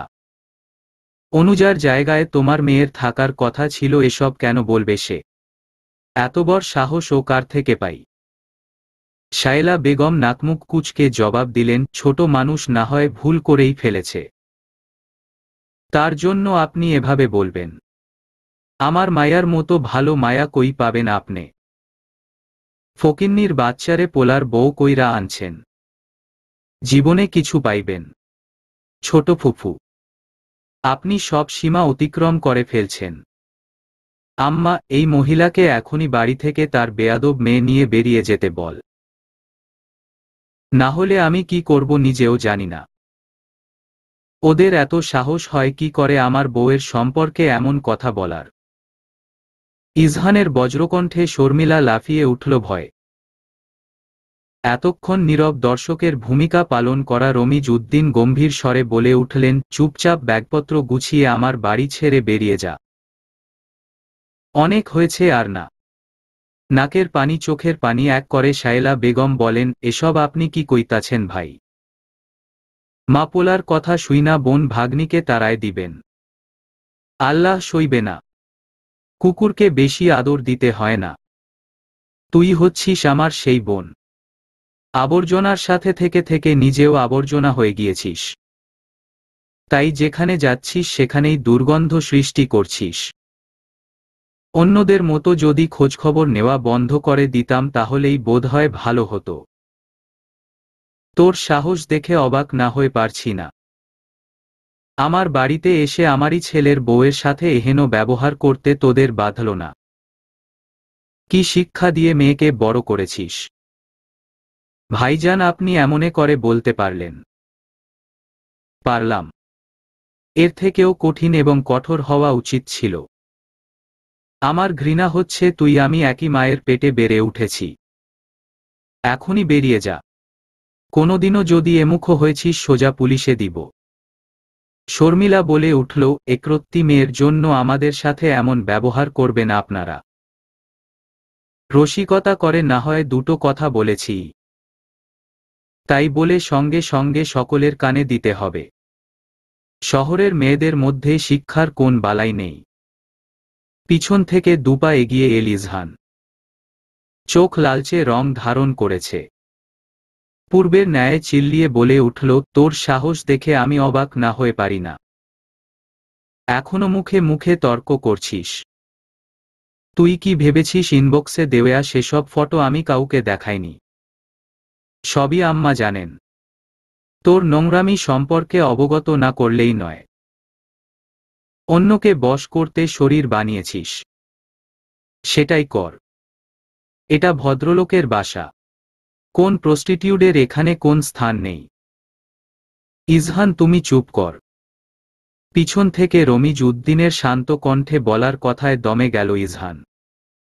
ইজহান বাবার দিকে ফিরে বলল, ওকে বলুন অনুজার অ্যাডমিট কার্ড, রেজিস্ট্রেশন কার্ড কোথায় রেখেছে, সেগুলো যেন হয়ে বের হয়। শর্মিলা বিছানার নিচ থেকে ফাইলসহ কাগজপত্র বের করে দিল। ইজহান সেগুলো নিয়ে হনহন করে বেরিয়ে গেল রুম থেকে। শায়লা বেগম রাগে ফুঁসতে ফুঁসতে ব্যাগ গোছাতে লাগলেন। এরপর রমিজ উদ্দিন নিজে ওদের বের করে দিয়ে মুখের ওপর ঠাস করে দরজা বন্ধ করে দিলেন। আর একটি কথাও বলার সুযোগ দিলেন না। স্ত্রীর উদ্দেশ্যে বললেন, আমাকে বেশি করে লিকার দিয়ে এক কাপ চা বানিয়ে দাও তো ফাতিমা। মাথাটা ধরেছে। ফাতিমা বেগমের চোখ মুখ থমথমে। অযথা চিৎকার চিল্লাচিল্লি করা তার স্বভাবে নেই। চুপচাপ শান্ত থাকতেই পছন্দ করেন তিনি। কিন্তু চুপ থেকে অনেক অন্যায় তিনি সহ্য করেছেন। তবে আজকে চুপ থাকলে একটি এতিম মেয়ের সাথে অন্যায় করা হতো। চুপচাপ গিয়ে স্বামী মহাদয়ের জন্য চা করে নিলেন। ইজি চেয়ারে গা এলিয়ে চোখ বন্ধ করে শুয়ে আছেন রমিজউদ্দিন। ফাতিমা বেগম সশব্দে চায়ের কাপটি রেখে বললেন, মন খারাপ লাগছে। রমিজউদ্দিন চোখ বন্ধ করেই জবাব দিলেন, না। আমি ভাবতেও পারছি না আমার বোনটি এমন হবে। মেয়েটাকেও কি বাজে শিক্ষা দিয়েছে। দুদিনের দুনিয়া, আমি ঝুট ঝামেলা চাই না। আমি কখনোই চাই না আমার ঘরে এসে পরের মেয়েটি কষ্ট পাক। তোমার সাথে হওয়া অন্যায়ের প্রতিবাদ প্রতিরোধ কোনোটাই আমি করতে পারিনি। জানি না কতটা কষ্ট পেয়েছ। বোনের অন্যায় মনে না রেখেও যোগাযোগ স্থায়ী রেখেছি। আর সেই বোন কিনা এমন দিবাস্বপ্ন দেখে। মানুষ এত স্বার্থপর কেন হয় ফাতিমা? রমিজউদ্দিনের কণ্ঠে অসহায়ত্বের ছাপ। ফাতিমা বেগম স্বামীর হাত দুটো মুঠোবন্দি করে প্রত্যুত্তরে বলেন, আমার কথা ছাড়ুন। আপনি এবং ছেলে মেয়ে নিয়ে আমি সুখে আছি, এতে শত খুশি আলহামদুলিল্লাহ। মন খারাপ করবেন না। আল্লাহ সবাইকে হেদায়েত দান করুন। নিন, চাটা পান করুন, ঠান্ডা হয়ে যাবে। ফাতিমা বেগম নিজেই চায়ের কাপ এগিয়ে দিলেন। রমিজউদ্দিন উঠে বসলেন। স্ত্রীর হাত থেকে চায়ের কাপ হাতে নিয়ে এক চুমুক দিয়ে বললেন, চাটা তুমি বরাবরই ভালো বানাও ফাতিমা। স্বামীর প্রশংসায় লাজুক হাসেন ফাতিমা বেগম। বয়স 50-এর কোঠা পেরলেও গাল দুটোতে লজ্জায় লালচে আভা ধারণ করল। অনুজা টেবিলে মাথা ঠেকিয়ে বসে আছে। ইজহান এসেই ওয়াশরুম থেকে চোখে মুখে পানির ঝাপটা দিয়ে এসেছে। মাথায় যে খুন চেপেছে তাতে নিজেকে আটকে রাখা কঠিন হয়ে পড়েছিল। বড় বড় শ্বাস নিয়ে নিজেকে স্বাভাবিক করল। এরপর গুটি গুটি পায়ে অনুজার সন্নিকটে এসে দাঁড়াল। চোখ খানিক বাদে বাদে কেঁপে কেঁপে উঠছে। ইজহান যা বোঝার বুঝে গেল। এক টানে অনুজাকে দাঁড় করাল। নিজের দিকে মুখ ঘুরিয়ে শুধাল, কষ্ট হচ্ছে? চোখে মুখে কান্নারা লেপ্টে আছে সযতনে। বহুক্ষণ কান্নার ফরে চোখ দুটো ফুলে লাল হয়ে গিয়েছে। স্ত্রীর এমন এলোমেলো রূপ ইজহানকে আবারও মুগ্ধ করল। দুষ্টু হেসে বলল, কান্নারাও আমার থেকে ভাগ্যবান। আমার কিশোরীর কত কাছে গিয়ে লেপ্টে আছে দেখ। অথচ আমার মানুষটা আমার থেকে কত দূরে। সে কেঁদে কেটে ভাসিয়ে ফেলছে, অথচ আমি কিছুই করতে পারছি না। পারছি না নিজের সাথে ঠিক কান্নার মতো জড়িয়ে নিতে। এ অন্যায় কি ক্ষমার যোগ্য ষোড়শী? অনুজা ওনার কোনা দিয়ে চোখ মুখ মুছে ফেলল।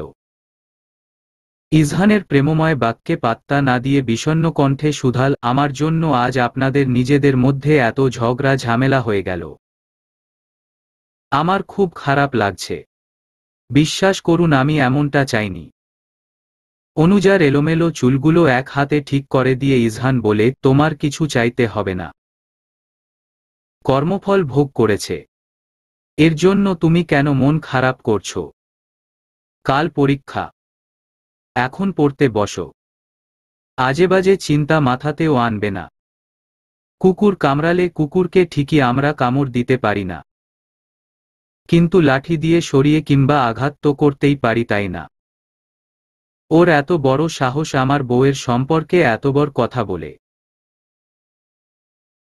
ওকে আস্ত রেখেছি, এটাই অনেক। হাত মুখ ধুয়ে পড়তে বসো। আমি একটু বেরছি। অনুজা মাথা নাড়িয়ে সম্মতি জানালো। ইজহান অনুজার চোখে মুখে চুমু দিয়ে ওয়ালেটটা নিয়ে বেরিয়ে গেল। পেছনে রেখে গেল প্রেয়সীর হাসিমাখা মুখখানা। দিবালোকে আধার কেটে স্নিগ্ধ সুন্দর আলো ফুটেছে। আধারে ঢেকে থাকা পৃথিবীর আলো পেয়ে ঝলমলিয়ে উঠলেও অনুজার মুখে হাসি নেই। ফ্যাকাশে বিষণ্ণ মুখমণ্ডল। বুকের মধ্যে টিপ টিপ করছে। পরীক্ষার টেনশনে চোখ মুখ শুকিয়ে গিয়েছে। শেষ রাতেই ঘুমের আরাম ত্যাগ পড়তে বসেছিল। এখনো একমনে পড়ছে। ইজহান দু মগ ধোয়া ওঠা গরম কফি নিয়ে এল। সেও অনুজার সাথেই জেগে রয়েছে। তদারকি করছে বউয়ের পড়াশোনা। অনুজার দিকে কফি মগ বাড়িয়ে দিয়ে বলল, চিল। এত টেনশন করলে যা পড়েছ সেটাও ভুলে যাবে। চিন্তামুক্ত মন পরীক্ষার জন্য বেটার। এত টেনশনের কি আছে? তোমার যতটুকু সামর্থ্য তুমি চেষ্টা করে যাবে। ফলাফল দান করা তো মহান সৃষ্টিকর্তার হাতে। ইজহানের মোটিভেশনে অনুজার মধ্যে পার্থক্য লক্ষ্য করা গেল না। সে আগের মতোই বিষণ্ণ মুখে বসে আছে। কফি মগ ইজহানের থেকে নিয়ে চুমুক দিল। তারপর ছোট্ট করে জবাব দিল, হুম ইনশাআল্লাহ। কফি খাওয়া শেষে ইজহান বলল, এখন পড়াশোনা বন্ধ কর। 8টা বেজে গেছে। তৈরি হয়ে খেয়ে বেরতে হবে। পরীক্ষা কেন্দ্রে যেতে কমপক্ষে 20 মিনিট লাগবে। প্রথম দিন সিট খুঁজতে হবে, তাই আগেই বেরিয়ে পড়া ভালো। অনুজা বলল, তৈরি হতে 10 মিনিটের বেশি লাগবে না। কিন্তু আমার কিছু খেতে ইচ্ছে করছে না। কেমন বমি বমি লাগছে। কিছুই ভালো লাগছে না। ইজহান অনুজার সন্নিকটে গিয়ে দাঁড়াল। কপালে গলায় হাত ছুঁয়ে তাপমাত্রা চেক করল। না, ঠিকই আছে। অনুজাকে চেয়ার থেকে উঠিয়ে নিজের মুখ বরাবর দাঁড় করিয়ে বলল, এসব টেনশনের জন্য হচ্ছে। পরীক্ষার সময় বুবুও এমন করত। এত টেনশন করিও না।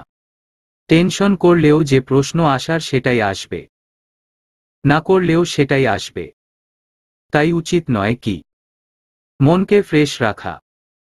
আম্মু বলেন, মনে মনে দোয়া কালাম পড়ে আল্লাহকে স্মরণ করা উচিত। এতে মন শান্ত থাকে। প্রত্যুত্তরে অনুজা মাথা নাড়িয়ে সম্মতি জানাল। হঠাৎ করে ইজহান বলে উঠল, দেখি বুকে এসো তো মেয়ে। অনুজা ইজহানের কথা বুঝতে না পেরে তাকিয়ে রইল তার মুখের দিকে। ইজহান হেসে ইশারা করতেই অনুজা ঝাঁপিয়ে পড়ল ইজহানের বুকে। ইজহান দুপা পিছিয়ে গেল অনুজার আক্রমণে। অনুজাকে দু হাতে আগলে নিয়ে শুধালো, টেনশন কমেছে? প্রত্যুত্তরে অনুজা বলল, হুম, শান্তি লাগছে। আচ্ছা, প্রিয়জনের বুকে মাথা রাখলে এত শান্তি লাগে কেন? মনে হয় জনম জনম এভাবে কাটিয়ে দেওয়া যেত। যাদের আমার মতো কিউট ড্যাশিং একটা হাজব্যান্ড নেই তাদের টেনশন কি করে কমবে শুনি। ইজহান অনুজার থেকে নিজেকে ছাড়িয়ে নিয়ে জবাবে বলল, ওদের কথা চিন্তা না করলেও হবে। আমি খাবার নিয়ে আসছি। ততক্ষণে তুমি তৈরি হয়ে নাও। অনুজা তড়িঘড়ি করে স্কুল ড্রেস হিজাব পরে তৈরি হয়ে নিল। ইজহান প্লেট ভর্তি ভাত মাংসের তরকারি নিয়ে এসেছে। অনুজা ভাতের পরিমাণ দেখে বিস্ময় নিয়ে শুধাল, এত ভাত কে খাবে? ইজহানের নির্বিকার উত্তর, কে আবার? তুমি। দেখি বিছানায় শান্ত হয়ে বসো। আমি খাইয়ে দিচ্ছি। মাংসের ঝোল দিয়ে ভাত মাখিয়ে অনুজাকে খাইয়ে দিতে লাগল ইজহান। অনুজার কয়েক লোকমা নিয়ে আর খেতে পারল না। তার পেট ভরে গিয়েছে। তারপর বাকিটা ইজহান খেতে নিলে অনুজা হতভম্ব স্বরে জিজ্ঞাসা করে, আমার এত ভাত আপনি খাবেন? সমস্যা আছে? না। কিন্তু ঘৃণা লাগবে না? ঘৃণা কেন লাগবে? যেখানে আপাদমস্তক পুরোটাই তুমি আমার, সেখানে তোমার এত ভাত আমি খেলে ঘৃণা কেন লাগবে? এতে ভালোবাসা বাড়ে জানো। অনুজা দুদিকে মাথা নাড়িয়ে বুঝালো, জানি না। অনুজা এক এক করে শ্বশুর শাশুড়িকে বলে ইজহানের সাথে বেরিয়ে পড়ল। ফাতিমা বেগম গায়ে মাথায় হাত বুলিয়ে কপালে চুমু দিয়ে দোয়া করে দিয়েছে। রমিজ উদ্দিনও দোয়া করে পরীক্ষার সালামি হিসাবে হাতে 1000 টাকার দুটো নোট গুজে দিয়েছেন। এরপর মায়ের ফ্ল্যাটে গিয়ে মায়ের কাছে দোয়া চাইতে গেল অনুজা। সাথে তিনিও যেতেন, কিন্তু ছোট্ট ইয়াসের শরীর ভালো না। জ্বর ঠান্ডা, তাই ইজহানই নিষেধ করে বলেছিল সে সব দেখবে। চিন্তা করতে হবে না। অনিশা অনুজাকে এক প্যাকেট ক্যাডবেরি দিতে বলল, খুব ভালো পরীক্ষা দিও আপু।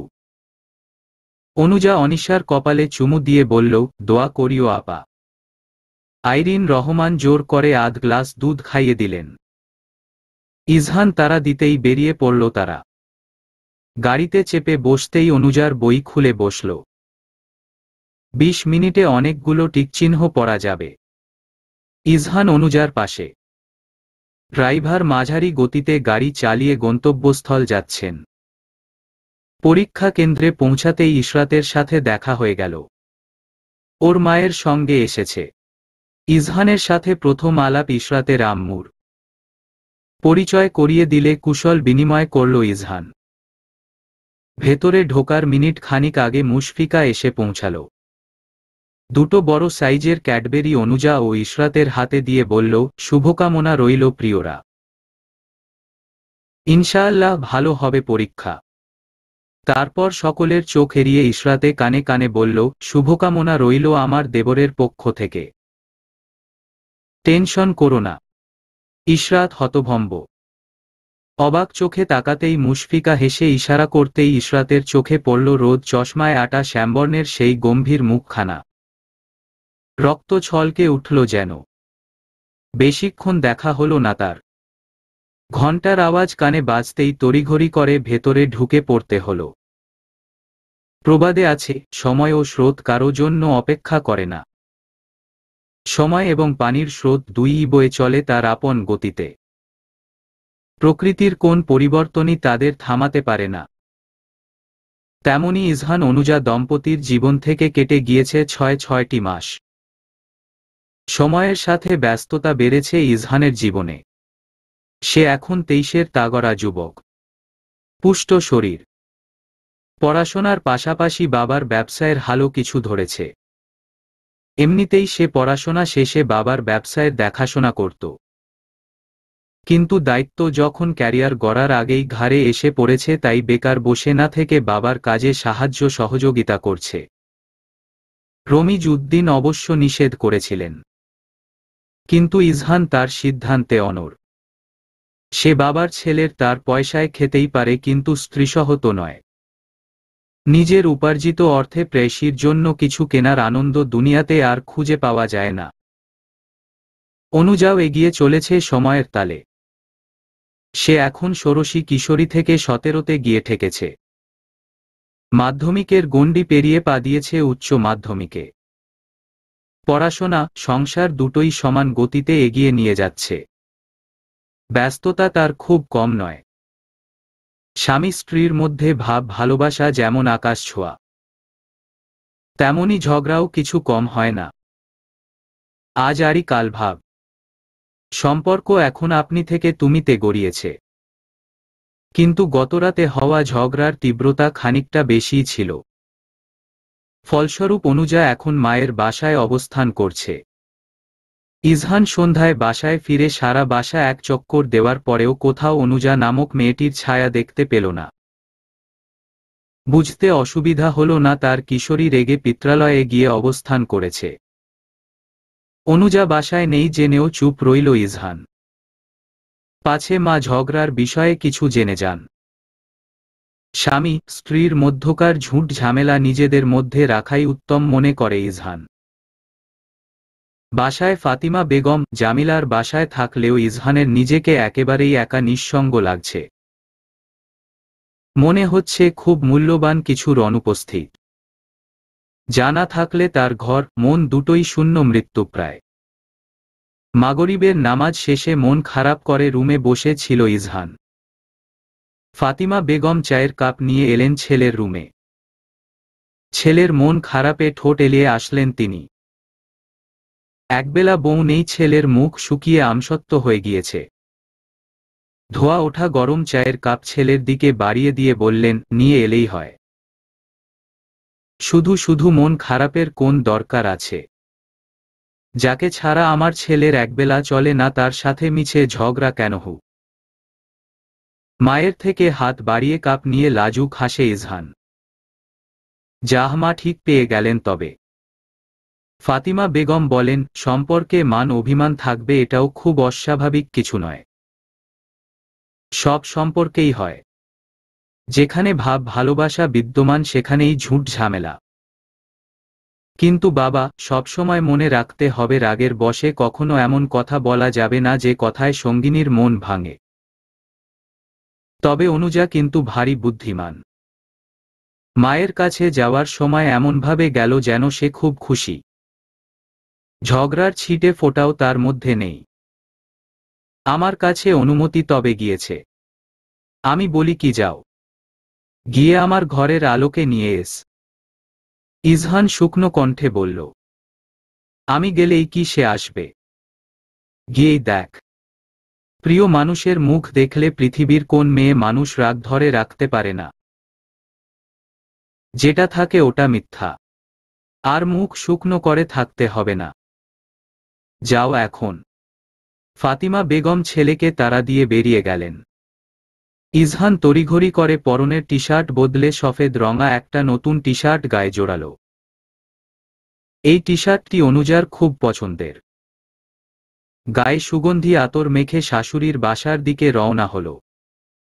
দুবার কলিং বেল বাজাতেই আইরিন রহমান দরজা খুলে দিলেন। ইজহান শুকনো হাসল। মেয়ের জামাইকে দেখে খুব খুশি হলেন আইরিন রহমান। ইজহানের দুহাত ভর্তি চিপস, চকলেট আর ফলমূলের প্যাকেট। ইজহানকে দেখে ইয়াস এসে জড়িয়ে ধরল। অনিশাও গুটি গুটি পায়ে দুলুর সন্নিকটে এসে দাঁড়াল। পছন্দের খাবার প্যাকেট চোখে পড়তেই ভাইবোনের চোখ চকচক করে উঠল। আইরিন রহমান একমাত্র জামাই আপ্যায়নে ব্যস্ত হয়ে পড়লেন। অনুজাকে ডাকতে নিলে ইজহান নিষেধ করল। বলল, এত ব্যস্ত হতে হবে না আন্টি। অনুজা রুমে না। আইরিন রহমান মাথা দুলালেন। ইজহান আর কথা না বাড়িয়ে তার অভিমানী প্রেয়সীর দিকে এগিয়ে গেল। জানালার দিকে মুখ করে চুপটি করে বসে আছে অনুজা। ইজহান নিঃশব্দে রুমে ঢুকে প্রথমেই দরজা বন্ধ করে দিল। তারপর গুটি গুটি পায়ে অভিমানীর দিকে এগুলো। অনুজা তখনও দৃষ্টি স্থির রেখে প্রকৃতি দেখায় মগ্ন। ইজহান মুখে একটি শব্দ উচ্চারণ না করলে স্ত্রীকে আলিঙ্গনে আবদ্ধ করল। অনুজা কিছুক্ষণ জড় পদার্থের মতো চুপ করে রইল। তারপর ফুপিয়ে কেঁদে উঠল। ইজহানের হাতের বাঁধন আরেকটু শক্ত হল। ইজহান মুখ ফুটে কিচ্ছু বলল না। প্রেয়সীর অভিমান গলার সময় দিল। অনুজা ভেজা কণ্ঠে নিজেই বলল, তুমি খুব খুব খারাপ বুঝলে। এত কষ্ট কেন দাও? তুমি জানো না তোমার দেওয়া কষ্ট সহ্য করার মতো সহ্য ক্ষমতা তৈরি হয়নি আমার। এমন করলে দুচোখ যেদিকে যায় চলে যাব। আমার ছায়াটি পর্যন্ত দেখতে পারবে না। স্ত্রীর অভিযোগে কেঁপে ওঠে ইজহান। অনুতপ্তায় ছেয়ে যায় মুখমণ্ডল। দুহাতে অনুজার মুখ উঁচিয়ে কাছাকাছি এনে ইজহান বলে ওঠে, ভুলেও অমন কথা বলিও না বউ। তুমি জানো না হৃদয়ের ঠিক কতখানি জুড়ে তোমার বসবাস। তুমি না থাকলে আমার কি হবে একবারও ভেবে দেখছ? তুমি জানো না তোমাকে জড়িয়ে না ধরে রাতে আমার চোখে ঘুম ধরা দেয় না। একটু ঝগড়া না হয় হয়েছেই, তাই বলে রাগ করে চলে আসতে হবে? প্রত্যুত্তরে কপট রাগ দেখিয়ে অনুজা বলে, 100বার আসতে হবে। ইজহান হাসে। অনুজার ফোলা গাল দুটো আদর করে টেনে দেয়। হাত দুটো মুঠোয় পুরে বলে, চল আজ ঘুরতে যায়। বহুদিন যাওয়া হয় না। অনুজা উৎসুক দৃষ্টিতে তাকিয়ে থাকে। ইজহান পুনরায় বলে, কি যাবে না আমার সাথে? এখনো রেগে থাকবে? প্রত্যুত্তরে অনুজা কিছু না বললে আলমারি খোলে। হালকা বেগুনি রঙের লং হাতার কুর্তির সাথে হিজাব পেঁচিয়ে নেয়। মুখে নিকাবের পরিবর্তে মাস্ক লাগিয়ে ইজহানের উদ্দেশ্যে বলে, চলো। ইজহান অনুজার হাত ধরে দরজা খুলে বেরিয়ে আসে। এদিকে অনুজাকে তৈরি হতে দেখে আইরিন রহমান বিস্ময় নিয়ে শুধায়, একই কোথায় যাচ্ছিস? আজ এলি, কটা দিন থাকবি? তা না, কোথায় বেরছিস? অনুজা বলল, ঘুরতে যায় আম্মু। অনেক দিন যাওয়া হয় না, কিন্তু আমি ভেবেছিলাম তোরা থাকবি। নাস্তা বানিয়েছি, খাবি? আইরিন রহমানের কণ্ঠে মন খারাপের ছাপ। ইজহান চট করে সিঙ্গেল সোফার একটাতে বসে পড়ল। বলল, কিছুক্ষণ ঘুরে এখানেই চলে আসব। সমস্যা নেই। আইরিন রহমান হাসিমুখে ইজহানকে একটার পর একটা নাস্তা খাইয়ে তারপর ছাড়ল। ফাল্গুনের সন্ধ্যা রাত। পরিষ্কার ঝকঝকে আকাশ। তারারা ঝলমল করছে। অনুজা ইজহানের বাইকের পিছনে চেপে বসল। ইজহান বাইক স্টার্ট দেওয়ার আগে একবার বলল, ঠিকমতো বসেছ তো? পিছন থেকে অনুজা অভয় দিতেই ইজহান বাইক স্টার্ট দিল। সায় সায় করে বাইক এগিয়ে চলছে। বাতাসের দমকায় অনুজার হিজাবের কোনা উঠছে। অনুজা ইজহানের দিকে আরেকটু চেপে বসল। রাস্তার দুধারে কর্মব্যস্ত মানুষের ঢল। কৃত্রিম আলোয় ঝকমক করছে গোটা শহর। অনুজার হঠাৎ করেই নিজেকে খুব সুখী সুখী লাগছে। অনুজা মনে মনে ভাবে, প্রিয় মানুষটার সান্নিধ্যে বুঝি এত সুখ। ইশরাত তীক্ষ্ণ দৃষ্টি দিয়ে মায়ের কার্যকলাপ পর্যবেক্ষণ করছে। তার ষষ্ঠ ইন্দ্রিয় বলছে আজ তাকে দেখতে আসবে। তার ভাবনায় খুব একটা ভুল নেই। বেলা একটু গড়াতেই তার ছোট খালা তার ছেলে মেয়ে নিয়ে হাজির। এই শহরে ইশরাত আর ও ছোট খালারা পাশাপাশি একই শহরে বাস করে, যার জন্য দু পরিবারের মধ্যে কোন কিছু হলেই একে অন্যে ছুটে যায়। ইশরাতের ছোট খালা বেশ চটপটে মানুষ। সে দ্রুত কথায় যেমন পটু তেমনই কাজেও।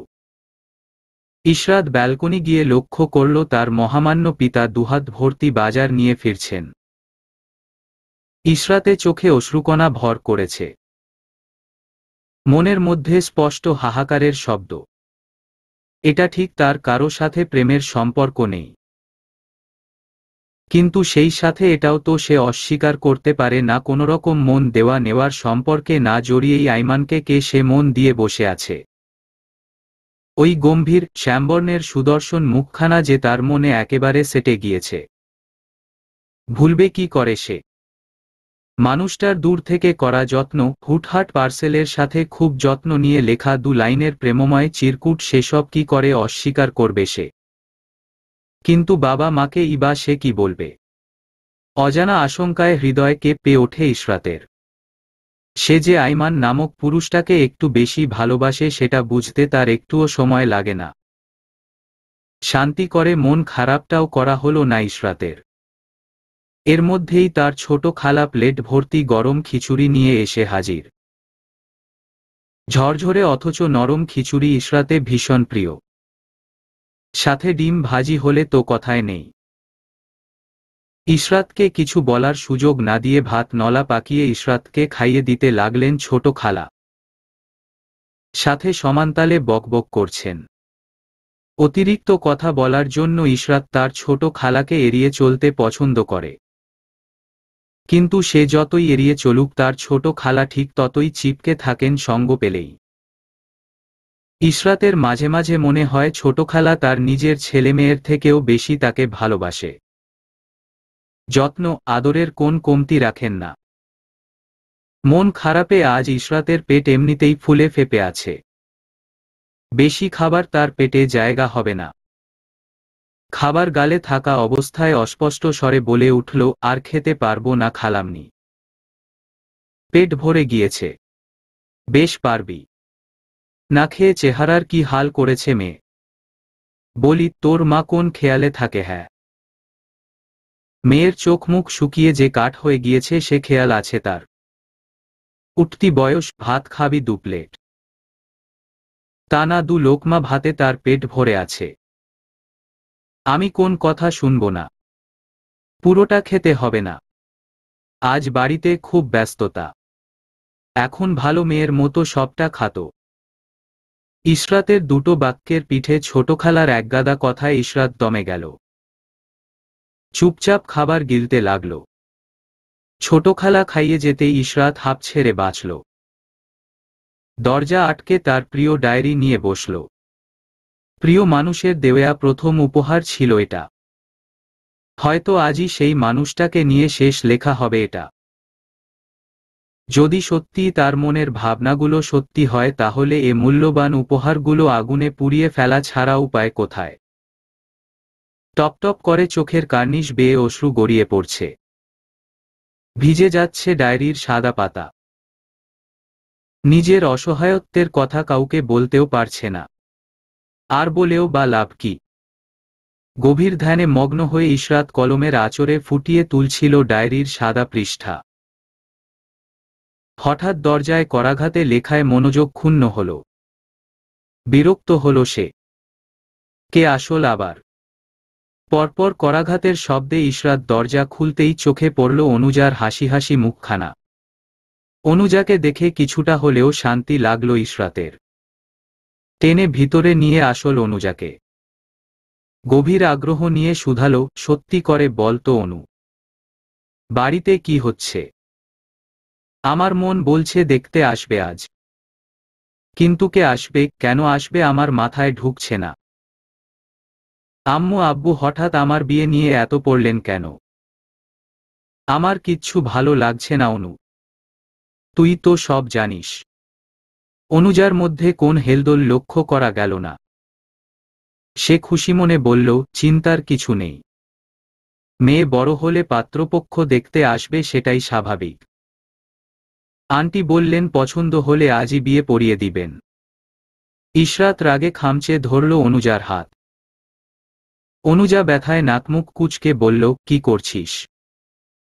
হাত ছাড়। আমার বর আমাকে কত আদর করে, সেখানে তুই ডায়নির মতো আচরে দিচ্ছিস। দুষ্টু মহিলা, যা গোসল করে আয়। 11টা বেজে গিয়েছে। তারপর তোকে সাজাতে হবে। জুম্মার নামাজ শেষেই মেহমান এসে পড়বেন। একমাত্র বেস্টফ্রেন্ডও ইশরাতের মনের দুঃখ বুঝছে না। রাগে দুঃখে চোখে পানিতে থই থই করছে। অনুজা দুষ্টু হাসে। তা দেখে অনুজার পিঠে জোরে কি ল বসিয়ে দেয় ইশরাত। খানিক বাদেই ইশরাতের আম্মু এলেন। হাতের ট্রেতে খাবার সাজানো, গ্লাসে শরবত আর বাটিতে নুডলস রান্না করা। খাবারের ট্রে বিছানার ওপর রেখে বসলেন তিনি। তারপর বললেন, অনুজা খেয়ে নিও মা। আর ইশরাত, তোমাকে বলার সময়ই পেলাম না। মেহমান আসছে, আশা করি ভদ্রভাবে তাদের সামনে যাবে। শেষের কথাগুলো একটু কঠিন করেই বললেন তিনি। ইশরাত মায়ের কথা শুনল চুপটি করে। প্রত্যুত্তরে একটি বাক্য ব্যয় করল না। যাওয়ার আগে মেয়ের উদ্দেশ্যে বলে গেলেন, গোসলে যাও। আমরা মা বাবা হিসাবে তোমার খারাপ কখনো চাইব না। উত্তম পাত্রের সাথে বিয়ে দিতে পারলে তোমারই মঙ্গল। আমরা সবটা বিচার বিবেচনা করেই সিদ্ধান্ত নিয়েছি। আশা করি তোমারও কোন দ্বিমত থাকবে না। ইশরাত এবারও চুপ। কি বলার থাকতে পারে? অনুজা বলল, আন্টি আপনি যান। এত চিন্তা করবেন না। হঠাৎ করে এমন কথা শুনে ও কিছুটা শকে আছে। আশা করি ঠিক হয়ে যাবে। দ্রুতগতিতে বেরিয়ে গেলেন ইশরাতের আম্মু। ইশরাত জড়বস্তুর ন্যায় স্থির হয়ে বসে আছে। অনুজা আয়েশ করে নুডলস খেতে ব্যস্ত। বান্ধবীর মন খারাপ, তার যেন কিছুই যায় আসছে না। ইশরাতকে এক প্রকার ঠেলে ওয়াশরুমে পাঠালো। ইশরাত রাগে হুমকি দিল, এর শোধ আমি নিব রে অনুজা। খুব মজা নেওয়া হচ্ছে তাই না? প্রত্যুত্তরে অনুজা হেসে বলে, যদি ইচ্ছে হয় নিস। আমি কিছু মনে করব না। আপাতত গোসলটা করে আমাকে উদ্ধার কর। মেয়েরা চলে আসবেন এখনই। ছেলেরা নামাজ শেষেই আসবেন। আর দেরি করিস না। ইশরাত গোসল সেরে আসতেই চোখে পড়ল একগাদা শপিং ব্যাগ। অনুজা একটা একটা করে খুলে দেখাতে লাগল ইশরাতকে। কিন্তু এক ফোঁটাও মনোযোগ নেই ইশরাতের। সে তো উদাস হয়ে জানালার বাইরে স্বচ্ছ আকাশ দেখতে ব্যস্ত। বিয়ের প্রয়োজনীয় সামগ্রী সব অনুজা নিজেই সাজাবে বান্ধবীকে। বিয়ের এতদিনে সে শাড়ি পরা শিখে গিয়েছে। ইশরাতের চরম অনিচ্ছা সত্ত্বেও বিয়ের জন্য তৈরি হতে হলো তাকে। ইশরাতের পছন্দের সবকিছু। তারপরও এসবের কিছুই তাকে উঠে পারছে না। মন ভার হয়ে আছে। টকটকে লাল রঙের বেনারসির সাথে লম্বা দোপাট্টা, গলা কান দুটোয় খালি, ঠোঁটে কটকটে লাল রঙের লিপস্টিক, মুখে হালকা মেকআপ, চুলগুলো হেয়ার ড্রায়ার দিয়ে শুকিয়ে সিম্পল করে খোপা করে দেওয়া, খোপায় আর্টিফিশিয়াল বেলি ফুলের গাজরা। সব মিলিয়ে দুধ সাদা বর্ণের ইশরাতকে চমৎকার লাগছে। সাজানো শেষে অনুজা বলল, আয় কটা ছবি তুলে রাখি, পরে সময় হবে না। যা সুন্দর লাগছে তোকে, আমি নিশ্চিত তোকে দেখে হার্ট ফেল না হয়। অনুজার রসিকতায়ও ইশরাতে মুখভঙ্গির পরিবর্তন হল না। সে চোখ মুখ শক্ত করে বসে রইল। যেখানে বিয়েটাই হচ্ছে নিজের অমতে, সে বিয়েতে গদগদ হয়ে ছবি তোলার কোন প্রশ্নই আসে না। ইশরাত রাগে মুখ অন্যদিকে ঘুরিয়ে নিল। অনুজা জোর করে কয়েকটা ছবি তুলে তবেই ছাড়ল। এদিকে দরজার ওপাশ থেকে একটা বাচ্চা হাতের ঠকঠক শব্দ। অনুজা গিয়ে দরজা খুলে ছোট্ট আরুকে দেখতে পেল। ঠোঁটের হাসি চওড়া হল তার। আরুকে কোলে করে বিছানার একপাশে এনে বসালো। ইশরাত হতভম্ব, বিস্ময় নিয়ে শুধালো, ও এখানে কেন? ওদেরও দাওয়াত দেওয়া হয়েছে নাকি? অনুজা কিছু না বলে মিটমিটিয়ে হাসে। বোকা ইশরাত তখনও বোঝে না। ইশরাতের ভুল ভাঙে যখন বর হিসাবে নিজের পছন্দের মানুষটাকে দেখতে পায়। আবেগে চোখে পানি চলে আসে তার। অভিমানী দৃষ্টিতে অনুজার দিকে তাকায়। অনুজা হাসে।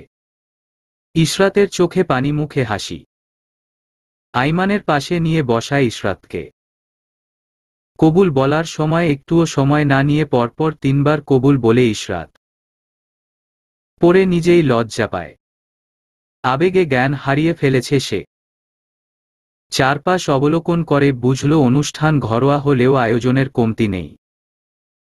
এক এক করে চেনা মুখগুলো চোখে পড়ল। বিপরীত পাশের সোফায় মুশফিকা বসে আছে। ইশরাত সেদিকে তাকাতেই দুষ্টু হাসে মুশফিকা। লজ্জায় রাঙা হয়ে ওঠে ইশরাতের সুন্দর গাল দুটো। চোখের নজর এড়িয়ে ইশরাতের কোমল হাত দুখানা নিজের হাতের মুঠোয় পুরে নেয় আইমান। নববধূর সন্নিকটে গিয়ে শুধায়, চমক কেমন লাগলো কিশোরী?